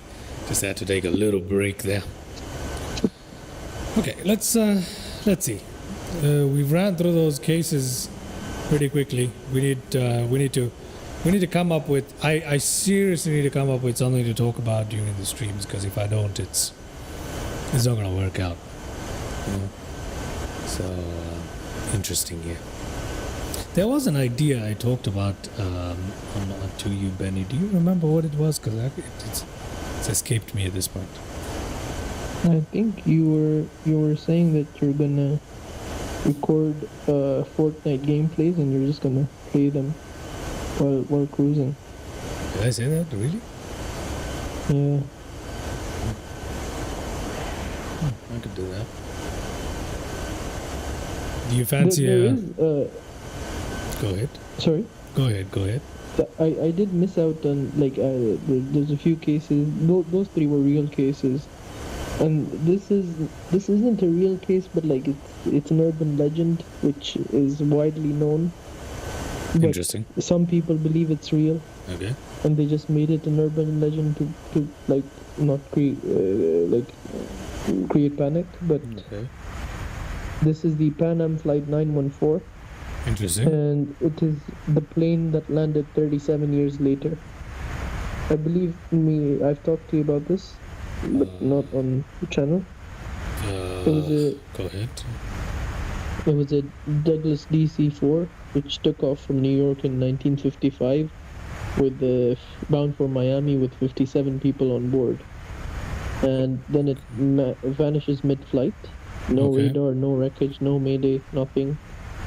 Then on May 21, 1992, a DC-4 suddenly appears on radar over Caracas, Venezuela. Okay. And they make radio contact. The pilot lands the aircraft on the runway. He's onto the taxiway, and then he finds out it's 1992. 37 years after. And then when he's told it's 1992, he panics and takes off again before anyone can stop him. And a few minutes after departure, the plane vanishes again. Never to be seen again. I know this one. Never to be seen again, yeah. I've spoken to you about this as well. But people say, the official word on this is it's a fabricated story. But with this much detail, and there's also a real ATC guy from Venezuela who has given interviews, and he's spoken about this. So, I mean, no one really knows if it's a fabricated story or a real one. I actually believe it's true. Yeah, I believe it too. I believe it is true.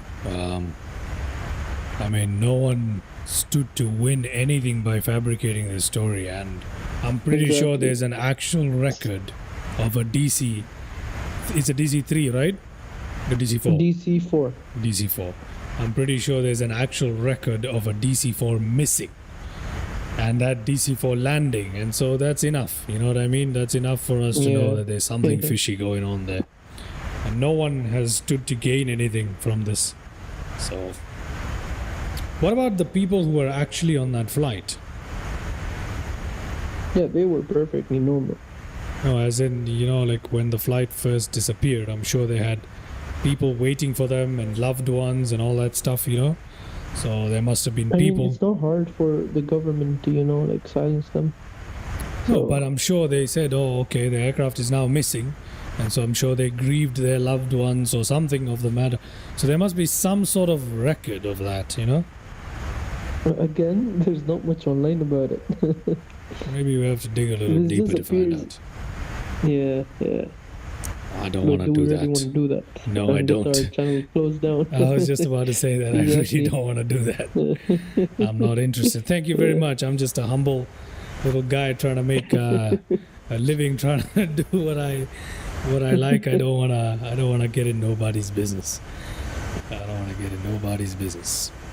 I'm not adventurous like that. My adventure consists of a quad, 4-wheel quad with a steering wheel on a dusty road. That's where I draw the line. So our angle of attack is very high to maintain this 39,000 feet cruising altitude. Look at how sloped up the aircraft is. It's literally so high just to maintain this cruising altitude at the moment. Where are we, by the way?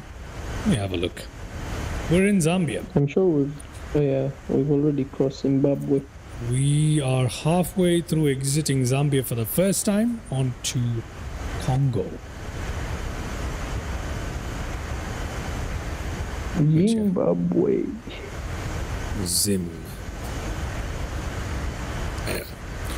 This is You know, going back to the Bermuda Triangle, even it's said that even Christopher Columbus, the reason he discovered the Americas was because his compasses malfunctioned and they were spinning erratically, and he ended up in what he thought was India, which was actually the Americas. That is another very fascinating thing that you brought up, because we all know that Christopher Columbus wasn't even looking for America. Yeah. He was looking for India to trade spices with. He was looking for the Indian subcontinent.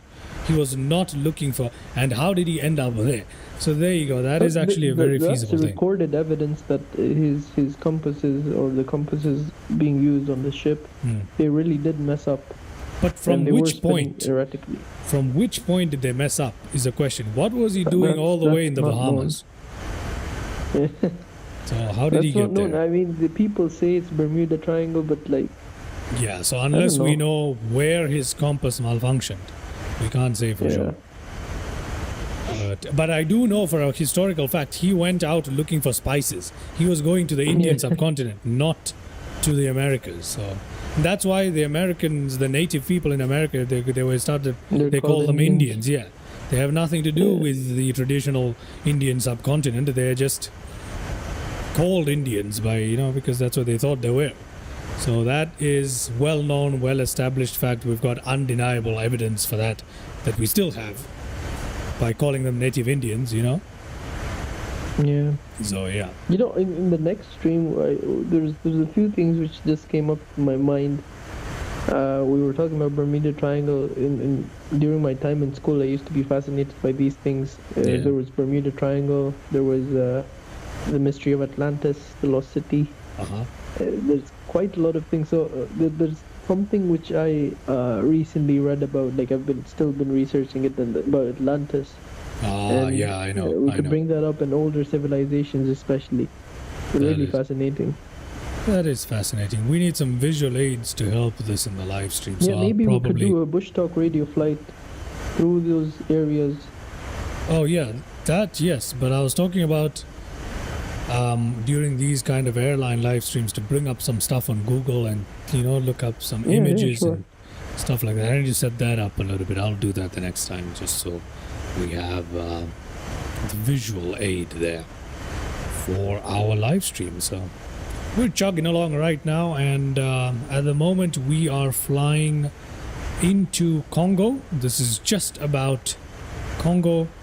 And Jaskal 48 says hello. Hello there. How are you doing, mate? Welcome to the live stream. Hope you're having a good day.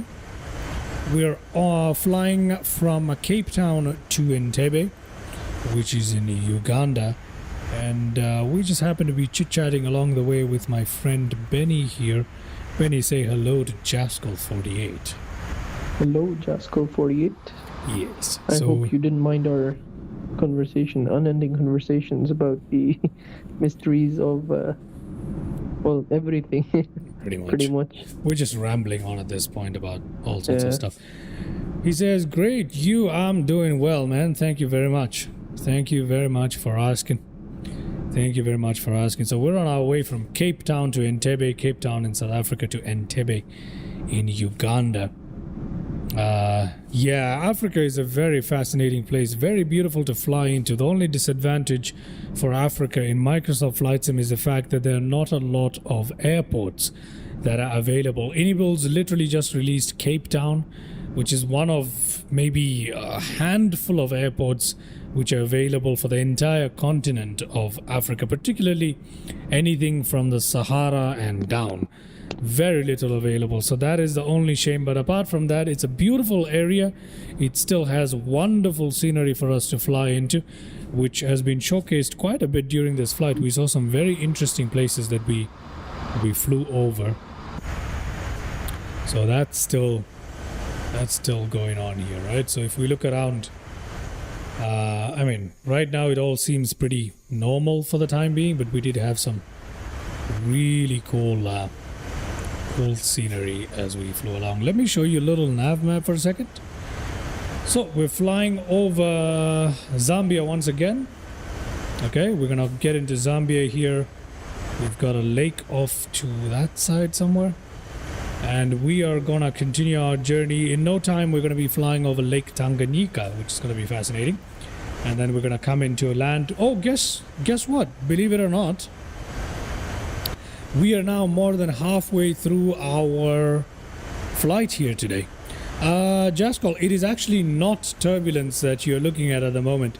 We are flying at into 4 sim rate. Okay? I'm flying with into 4 sim rate at the moment because it is a long flight at about 5 hours, 21 minutes. So it's a rather long flight, and so I've decided to fast forward the time here, just so I can keep the stream a little shorter, because as you figured, there's not a lot of people in my stream watching at the moment. But yeah, very beautiful lake there. I wonder what a beautiful lake there. Let's see. That, ladies and gentlemen, is Lake Walilupe in Zambia. Okay, that is Lake Walilupe in Zambia. Where is Bangwelu? Bangwelu is up here. Oh, I forgot. That's Lake Mweru. So we've got Lake Walilupe right here. Okay, look at that. It's beautiful, crystal clear, pristine waters. Very, very lovely. We're passing that off to our side as we fly along here. Okay, so that's pretty cool. So yeah, I'm just using a little bit of sim rate at the moment. So yeah, hold on a second while I bring Benny back on board.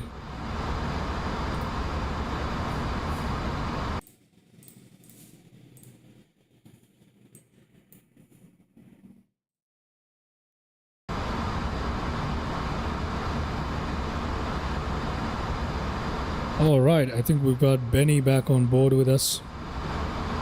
Yep, sorry about that.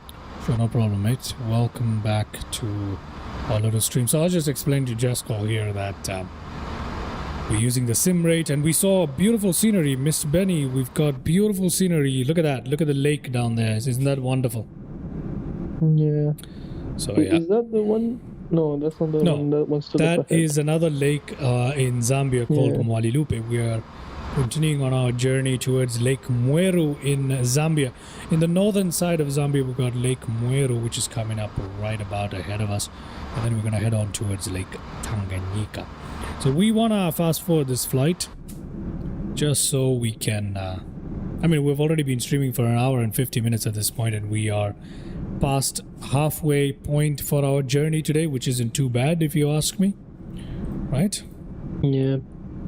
So I would estimate that we are about 60 to 70, 65% done on our way towards Uganda. Not 65% in terms of time, I mean 65% in terms of our distance to cover towards Entebbe. So yeah, that is where we're at. So, Jaskol, if you're still there in the chat, what do you think about those cases we discussed, the time anomalies in aviation? I don't think Jasko was around for that. Oh, all right. I think he just tuned in. But if you were around, do let us know, right? Very, and if very you generally have an idea of it, so yeah. what are your thoughts on that? The coolest view.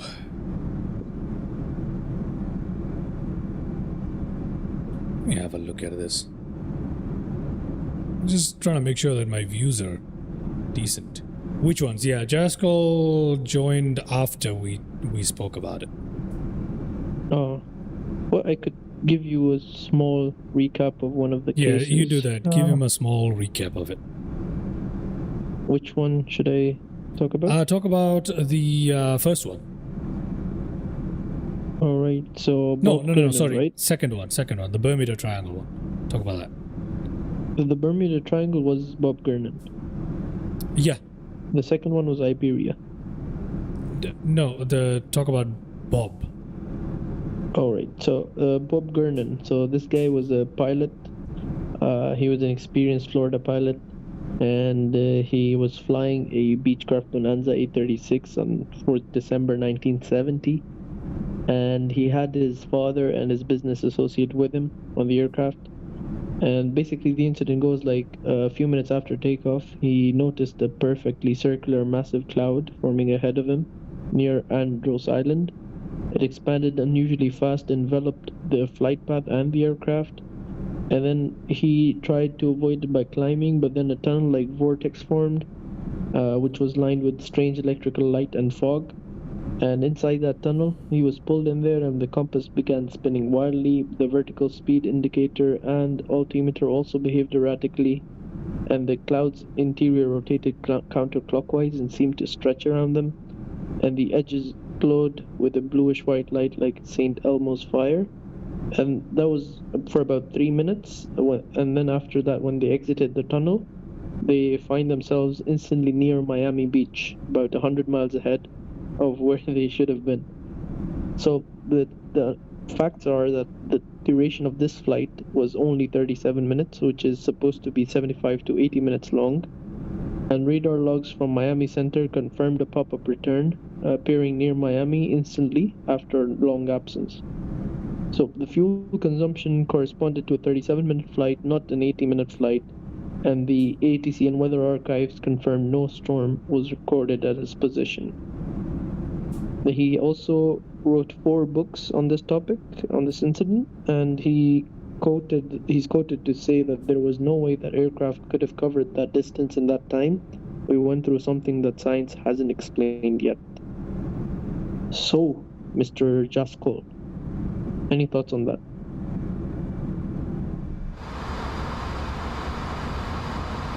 I know I went a bit fast. I hope you understood. The case. While we wait for Mr. Jaskol to respond to that, let me... Okay, so we are coming up here on Lake Tanganyika. And right at that time, we have cloud cover. That is unfortunate.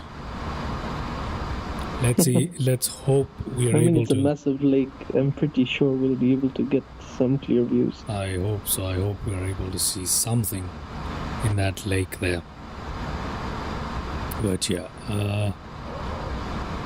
good. That is good.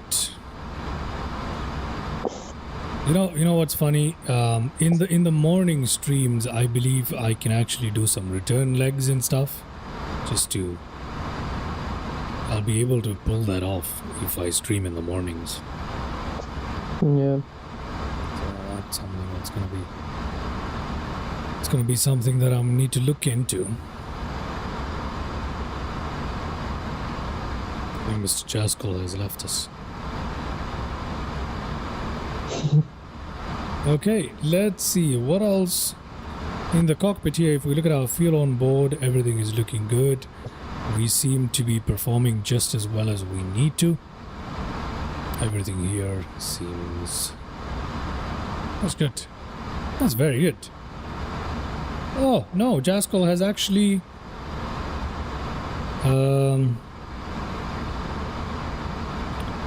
Jaskol has actually responded. He says, "Sorry, I'm an aircraft dispatcher by trade, and I'm the type of person that really needs data and don't have a lot on Bermuda Triangle incidents, so it's hard to speak on." So that is what Jaskol says. He You're an needs... aircraft dispatcher. That's cool. Yeah, that is cool, isn't That's it? really cool. Yeah. A couple of people that we know are actually... They studied to become aircraft dispatchers. I don't know if they actually ended up doing it. But yeah, it's cool that you're a dispatcher, Mr. Jaskol. That is pretty cool. That is pretty cool. Oh, that is fair enough. We were just throwing out random theories for what could be the cause for this. Because Yeah, the we fuel are. didn't match up, and the time didn't make much sense. It was just kind of a lot going on. Going on indeed. Okay, so let me have a quick look here.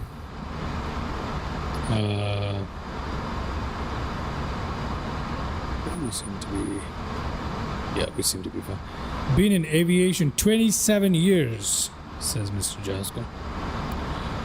27 years is a long time, man. That is a long time to be in aviation. Lots of experience. That is lots of experience. Have you been a dispatcher for 27 years, or have you worked in other jobs in aviation as well? Now, off to our right-hand side, if you look at the cabin window, as I have just shown you guys at the moment, is Lake Tanganyika.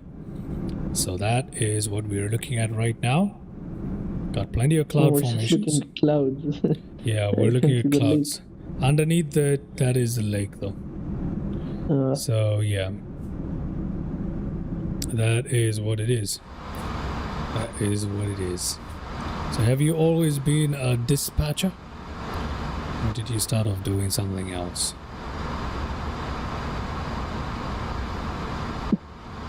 Started in airport operations, then moved into dispatching. Interesting. Interesting, Mr. Jaskol. I am, my area of study was aviation management, and yeah, so I'm familiar with aviation quite a bit. I am educated in that field. Apart from flight simming, I'm talking about, I'm formally educated in aviation. And Benny here with me is also an engineer. I forget, is he an aerospace or aeronautical engineer, but one or the other. So yeah, we're also pretty much aviation folks ourselves, in a way. Alright.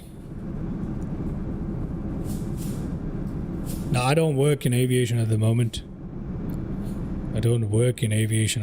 Just studied, and after I finished my education in aviation, I decided not to pursue it per se. So I have not worked in aviation per se. More academic at this point, but on the other hand, Benny has had a bit of experience with a few aviation stuff, I believe.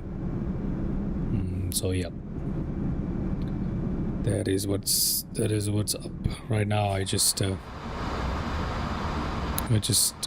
into flight simulation at the moment. I fly when I can.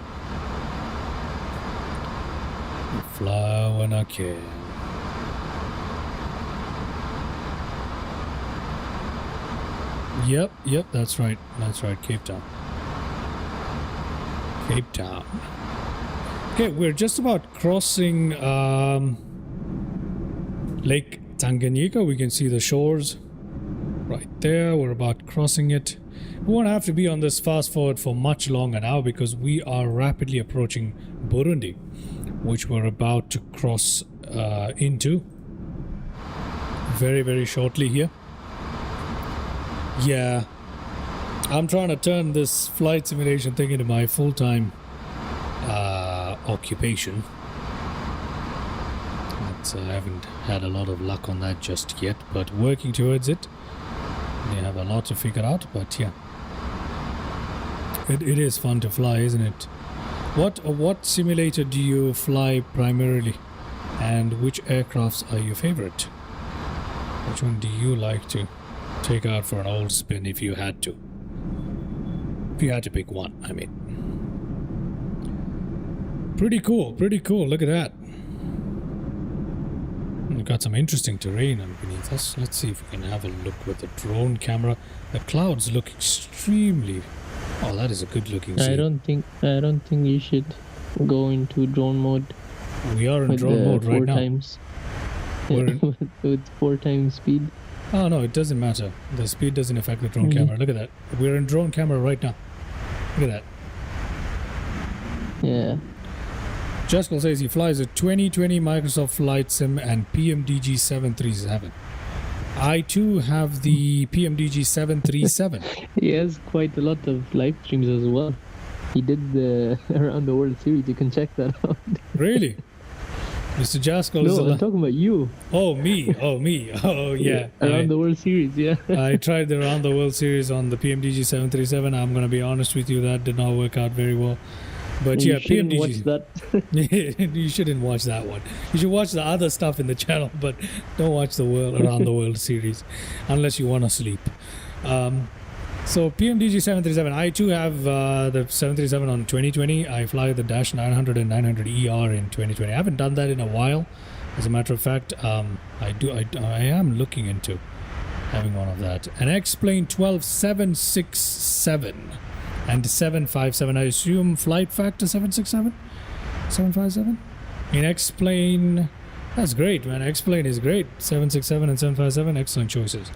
I fly Oh yeah, he does have some live streams on his channel, Mr. Jaskal. Yeah, he's actually starting to stream. That's really cool.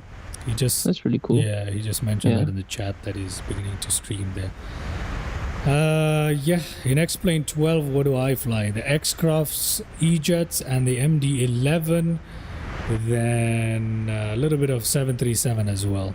The Zebo and the Level Up 737, the A330, X-Plane 12. Shouldn't we be descending now? Oh, no. We are flying over Burundi at this point. We are nowhere near auto descent. Really? Well, when I mean nowhere near, I mean we're there. We're going to be descending in about 5 minutes. We'll be there. Okay. But, in real time, it would be about 20 minutes. I'm sure. Look at how beautiful that scene is, man. That's absolutely gorgeous, isn't it? Yeah. Jastal says, love the E-Jets and the 145. What do you mean by the 145? Does he mean the British... what was that? DAE 145, was it? Yeah, I think that's the one. That's the one he means. I think so, yeah. The 145, yeah. No, is that one? It is, right? It's the BAE, right? Yeah, BAE. Okay, yeah. And Embraer jets and... Yeah, the E-Jets are amazing. The X-Craft E-Jets are absolutely amazing. I really love them. Probably my favorite in X-Plane 12. Ah, the ERJ. Oh. CRJ, right? You mean the CRJ? Yeah, I think CRJ. Or wait, is there an ERJ? I have no idea. I'm a little confused at the moment. Please check that up. BA is the 146, exactly. I knew it was not the 145. Something a little weird about... It sounded a little weird to me. So yeah, it is the 146. BA is the 146. Yeah, there is an Embraer ERJ 145. Ah, yes, the Embraer 145, yeah. Yeah. I don't know why I'm so confused today. These are aircrafts that I'm very familiar with. Anyway. So yeah, makes sense. Embraer 145, Embraer 175 and the 190. Ah, okay, the Embraer 155. I fly the 170, 75, 190, 95 and the Lineage 1000. Those are the ones that I fly on X-Plane. Okay. Now, it's time for us to quickly jump into the cockpit, if you ask me, and take a look at what's going on. So we're currently going into 4. Let's see where our topo descent comes about, eh? So if we come into here, our topo descent is not that far away at all. The topo descent is right there. So about 120 nautical miles. That's about 30 nautical miles in at the current speed that we're going in. If we take a look here, topo descent is after octex. Okay, so we gotta be prepared for that. But for now, we seem to be doing just fine. We can go back to a little bit of cinematic views there and enjoy our flight normally, not having to worry about it just yet. That looks so sharp, that turn back. Yeah. Did I say, is the topo descent before or after octex? It's after octex. Oh, okay, fantastic. Then we have nothing to worry about. We can just chug along for the time being. And we're gonna be at our topo descent. We're gonna stop fast forwarding time in about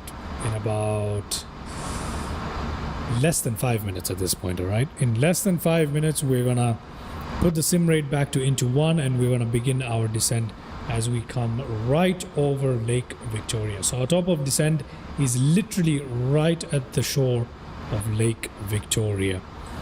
And that will take us into Uganda, ladies and gentlemen. Okay, lovely. Lovely. Great.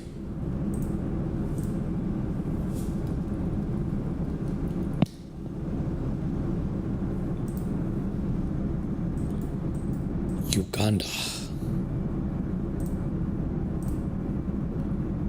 We had a kind of healthy discussion today on the channel about the whole thing, didn't we? Yeah. It's pretty cool. Yeah, I did say less than 5 minutes, right? Yeah, it's actually going to be less than 5 minutes, so I better prepare myself to enter destination data and get ready for descent into Uganda. If I can... Oh god, give me a second here. I have to reload my destination information. It's not working. It's not working. Okay, no problem. You know what I'm gonna do? I'm just gonna use that. Okay, there we go. We've got destination data available to us. No need to worry. Okay, fantastic. Look at how fluffy these clouds are.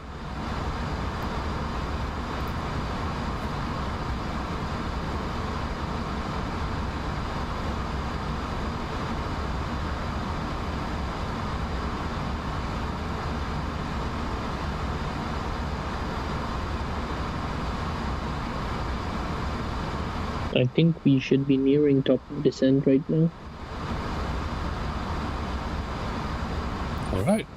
We are... Oh, yes. Oh, yes, indeed. Stream flight. Let's go ahead and cut that flight rate. We need to disable it quickly. Come on. Disable that rate right there. There we go. We are back into normal flight range, and our top of descent is right there. Right on time there, Benny. Thank you for that call out there. So as you can see, we are on into 1 time rate, and I'm gonna close that up for us. We are perfectly fine now. Time compression is off. Absolutely brilliant. Let's come down here. Let's take a look at how far we are from top of descent. Top of descent is actually 36 nautical miles away. Let's check our destination data. Okay, so let's have a look at our destination data. I'm gonna pull it up here.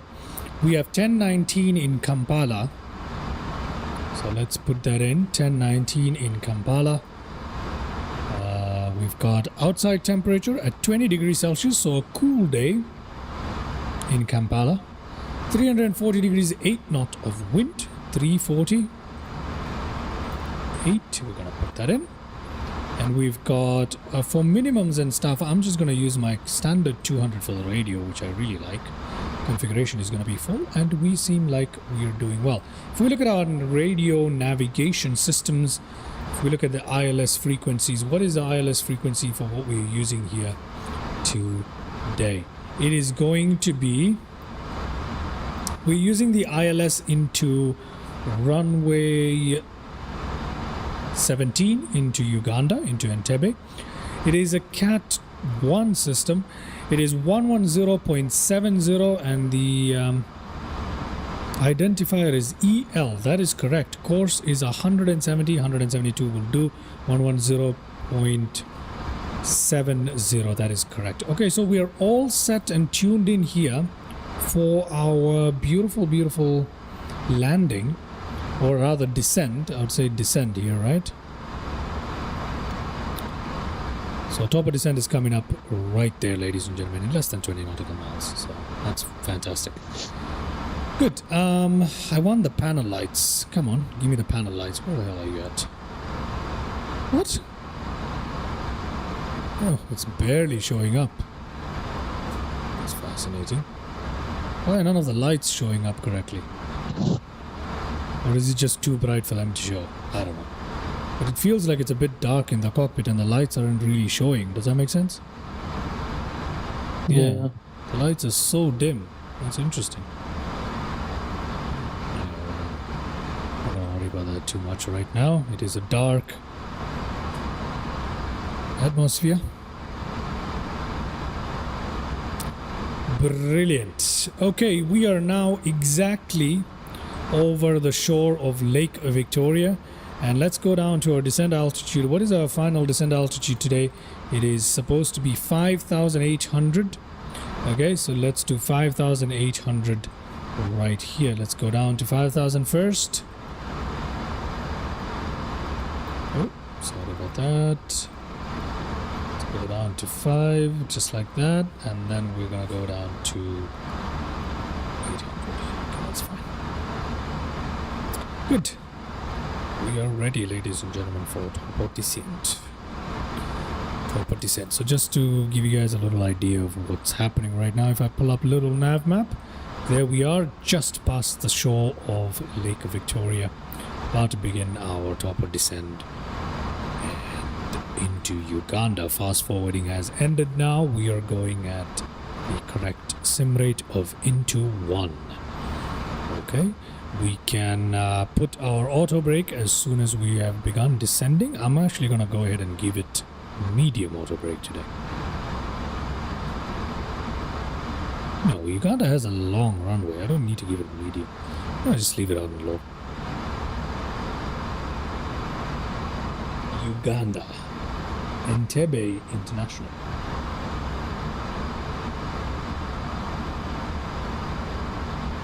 All right, Mr. Benny, any final remarks before we start our top of descent? Let's hope we don't time travel. End up 40,000 feet right in front of the runway. Okay.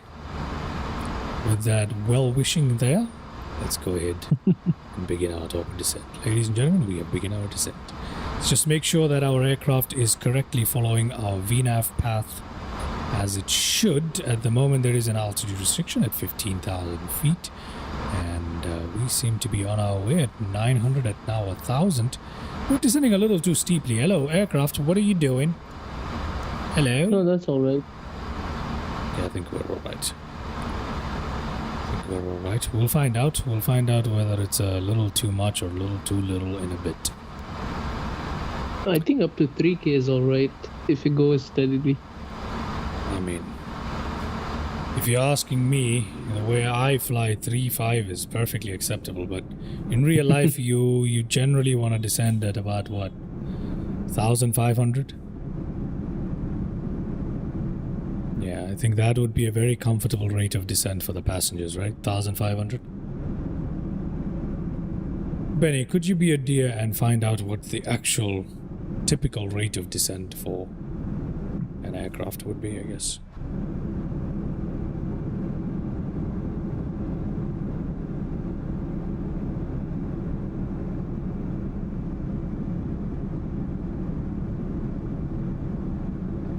So the typical rate of descent for an Airbus A340 is between 1,500 and 3,000 feet per minute. 1,500 and 3,000. Yeah, that's exactly what it is. But what? And 3,000 is cited as comfortable, normal rate for passenger comfort. 3,000 is normal? Oh, okay. Yeah. Then I shall not complain. I mean, 3,000 is typically what we do here at Fly Danube anyway. We've done up to 6,000, honestly. Yeah, that was my mistake. that was not intentional. That was just a pure mistake there. But we seem to be doing well at the moment, at least. That's pretty good. Okay. Good. Good. This window view is a little distorted. It seems to be getting worse. I don't know why. The actual view is a pretty zoomed in. Like, this is the actual view. Okay.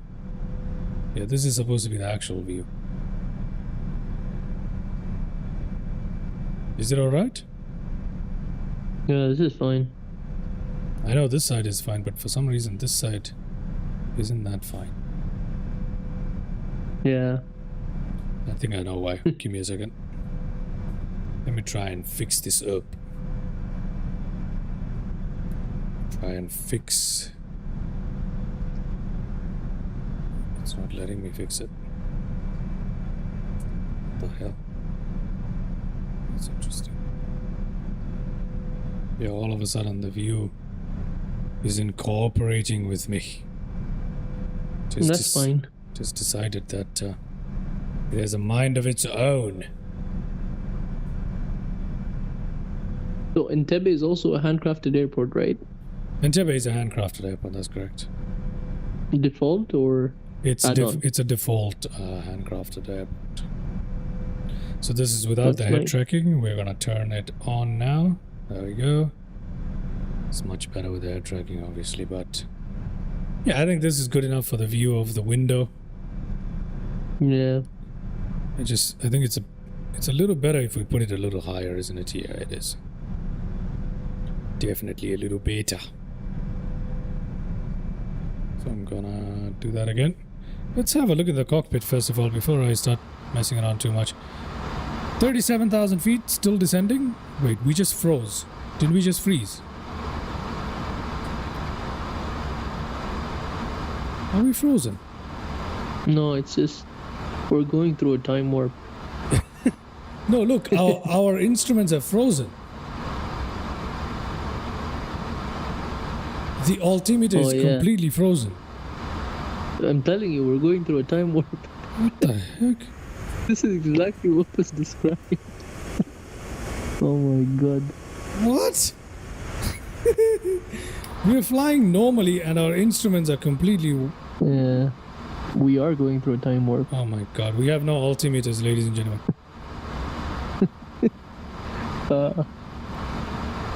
There was an incident, remember? Where it got stuck? The altimeter and the radars, everything is stuck. Wait, all the display screens are stuck. Yeah, we've got some electromagnetic interference. The clock is still running. This is not running anymore. Yeah, all the displays... The clock isn't running anymore? No, the clock is running, but all the screens and all the displays have gone to crap. I don't know what to do. But we're flying as normal, huh? We're flying ahead as normal. Yeah. Like, yeah. I mean, the nav bar helps out. It tells you what altitude we're at. even the speed brakes and stuff, they're all frozen. You can't even move them? I can't move them. That's gonna be an issue. Nothing in the cockpit. I think... Okay, hold on a second. Yeah, I can't move the controls. Even ailerons, flight controls? The speed brakes are out right now and I don't see anything. Okay, so I guess the medium haul test of the Inibuilds A340 has failed. Have we lost hydraulics? I mean... There's no way we've lost hydraulics. I mean, whether we lost hydraulics or not, it's... You know, you still have time. Can you try turning off the engines and turning them on again. Yeah, but that's gonna erase everything. I mean, Okay, wait. I know what to do for that. I think let me try and run the APU first of all. See, there's no buttons. you can't even turn the APU on. Like I can't tell if the APU is on or off because there's no indication. Wait, APU bleed. APU bleed works. The APU buttons are not working. I can't tell. What the heck is this? So this is actually, I remember another flight simmer called the emergency vehicles. Yeah, I don't think they can help us at this point. We are, well, what's our altitude at the moment? Does anyone know? Yeah, it says Wait, hold on. 28,000. What is our VS? I have no idea what's going on. We have no visual reference. Our VS is 1700. You can't see the nav bar? Our VS is not 1700. Read it again. It's negative 1700, yes. Are you sure? Yeah, that's what it says. Now it's going negative 1600. What? Why am I seeing like the plane plummeting to the ground then? What? You Bro, can see the plane plummeting to the ground? no, on the nav bar. Are you sure that's what it's telling you? Yeah, it says negative 1500. It's decreasing. It's negative 1400 now. What the? Negative 1300. I've made my OBS so small that I can't. Oh yeah, okay, the VS is correct. Okay, never mind. Good lord, this is pure hell. Yeah. I think the A340 still needs some work. You can say that again.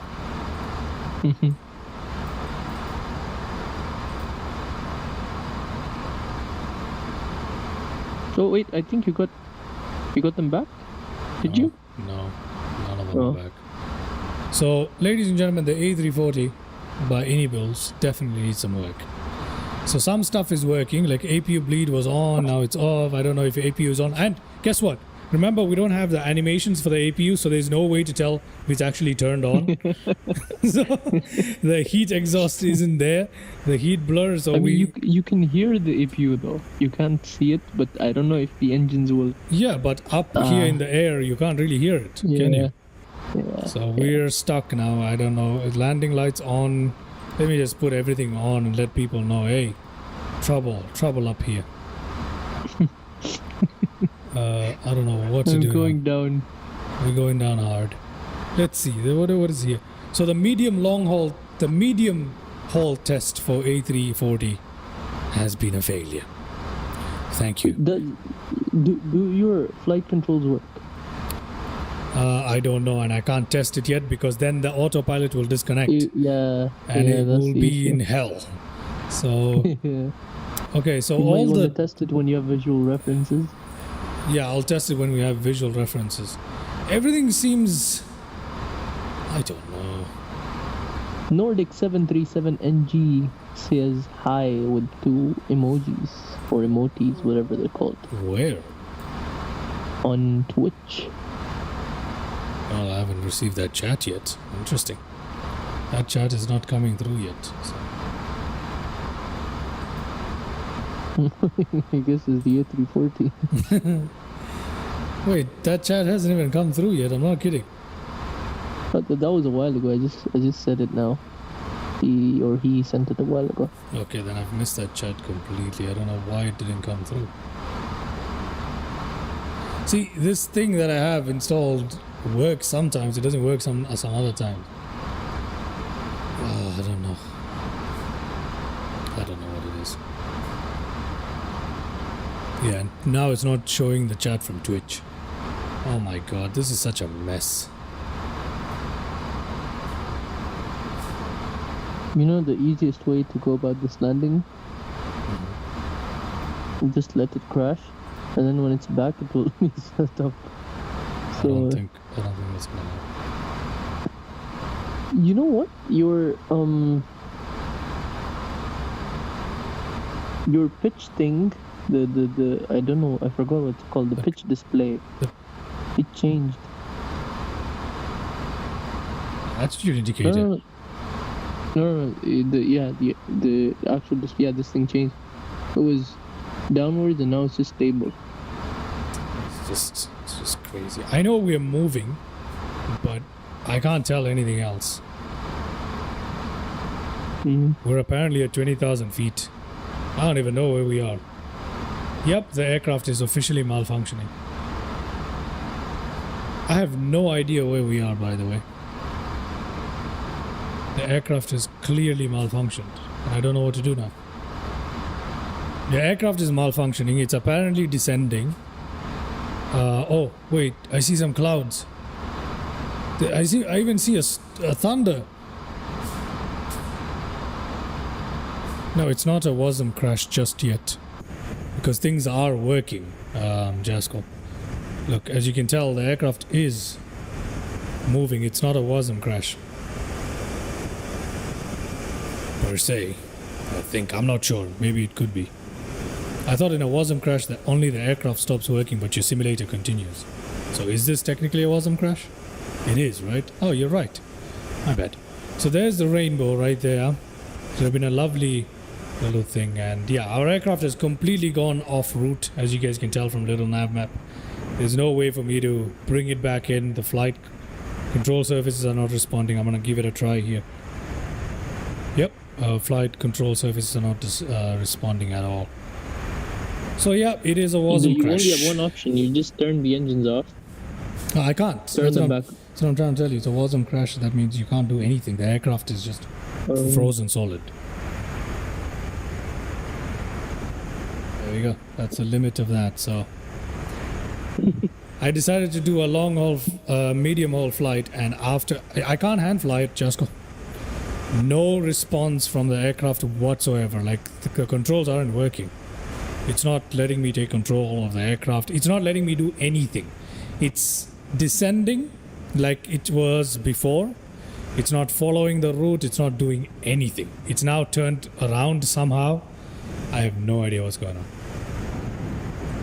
We are flying into lightning, by the way. There's lightning all around us. So that's pretty cool. That is pretty cool. But beyond that, we are stuck. Why are we turning? Where are we going? Okay. You know, this is the first time I'm having this crash with the Inibuilds A340. So, there we are, ladies and gentlemen. After 2.5 hours of flying, this thing decided to do this to me. Well, at least it answers the question of today's live stream. Is the Inibuilds A340 ready? No. Jaspal is like it wants to go back to Cape Town. Yeah, it does. Apparently it does. Apparently it does. To answer the question, is the A340 ready? Absolutely not. It was working fine for me before the update. I don't know what the heck is going on now. So yeah, there we go. There we go, ladies and gentlemen, there we go. Freaking Inibuilds. As much as I love this aircraft, why did it have to be Inibuilds? Wish somebody else made it. I mean, I can't wait for the tallest A340, right? Yeah, I can't wait for the Aerosoft tallest A340. I cannot wait for it. I cannot wait for it enough. Because the A340-600, absolutely beautiful. And it's coming out by Tallest of all people know what they're doing, so I'm definitely gonna get my hands on that. And once I get that, I doubt I'll be flying this thing. But for the time being, it is one of my favorite aircrafts. Just had to be rubbish Inibuilds, you know? Had to be Inibuilds. Good lord. Okay. So ladies and gentlemen, I believe that brings our stream today to a premature end there. With the aircraft just drifting away into whatever the heck it's doing. I have no idea what it's doing. So the aircraft is now... Don't you have a engine toggle off button? No. It's on your... joystick? It's a WASM crash. There's nothing you can do. My joystick is not responding. Nothing is responding. The simulator is working fine. It's the aircraft that isn't responding. Simulator is fine. So this is an entirely Inibuilds issue right here. I can't wait for Bluebird simulation airplanes. Which one are you talking about? The 757? I'm not... You know, Jaskal, I've never flown the 767 or the 757 ever. So in any simulator. So that is something I have no idea about. Apparently the 757 is real fun. But I'm a 777 guy myself. So I don't know. Alright, ladies and gentlemen. So I guess this is where we leave off today's stream. Because, you know, Inibuilds. Jaskal says 757, 767, 787 too. I cannot wait for that then, because I want the 787. I knew they were making the 757. I didn't know they were making a 787 too. I might pick up both the 75 and the 78. I love the 787. I love the 787. Ah, yeah, I had a feeling it was your favorite airplane is the 757. I had a feeling. Okay, I hope you guys enjoyed today's live stream. As premature ending as this one is gonna be, I hope you guys enjoyed it as we drift down inevitably towards a crash, and our overlords at Inibuilds continue to disappoint. So yeah, anyway, it's such a shame because it has such potential. It's such a beautiful aircraft, to be honest, but anyway, whatever. That's been ruined. Such lovely weather too, isn't it? Look at how picture perfect this is, man. Just absolutely beautiful. Good night, Jaskal. See you soon, man. Thank you very much for tuning in. Much appreciated. So in my next stream, I am going to be flying between Turkey and Sochi in the Russian Federation. So we're gonna fly from Sochi to Turkey. And for that, I'm going to be using one of the Phoenix aircrafts, either A319, A320 or A321. I haven't fully decided which one. But I'm going to be using one of those three, and we're going to be flying between Sochi and Istanbul for our next live stream. And it's going to be a regular one, not an extra long one. Just under 2 hours as usual. After that, expect a video sometime in the next week. That is going to be a little cinematic attempt by Flooded Up, so hope you guys appreciate that as well. With that said, that is it for today's live stream. Mr. Benny, is there anything you'd like to say? But right before you do, thank you very much, Jaskal, for tuning in to today's stream there. Anas, once again, thank you very much. King Mage, and you said someone on Twitch tuned in too, didn't it? Yeah, there was the Nordic 737NG. Oh, right, Nordic 737NG. Thank you very much for tuning in. I'm very sorry I missed your chat there, but thank you very much for tuning in. Much appreciated. All right, Benny, anything to say as we wrap it up here today? Well, it was an interesting flight. We got a lot to talk about, but then unfortunately it couldn't end as we wanted it to. But we've seen some nice lightning towards the end, so... Yeah, that's right. That's right. Okay. Hopefully we have one later tonight or tomorrow early. All right. With that said, I'll catch you guys in the next time. See ya. Bye-bye.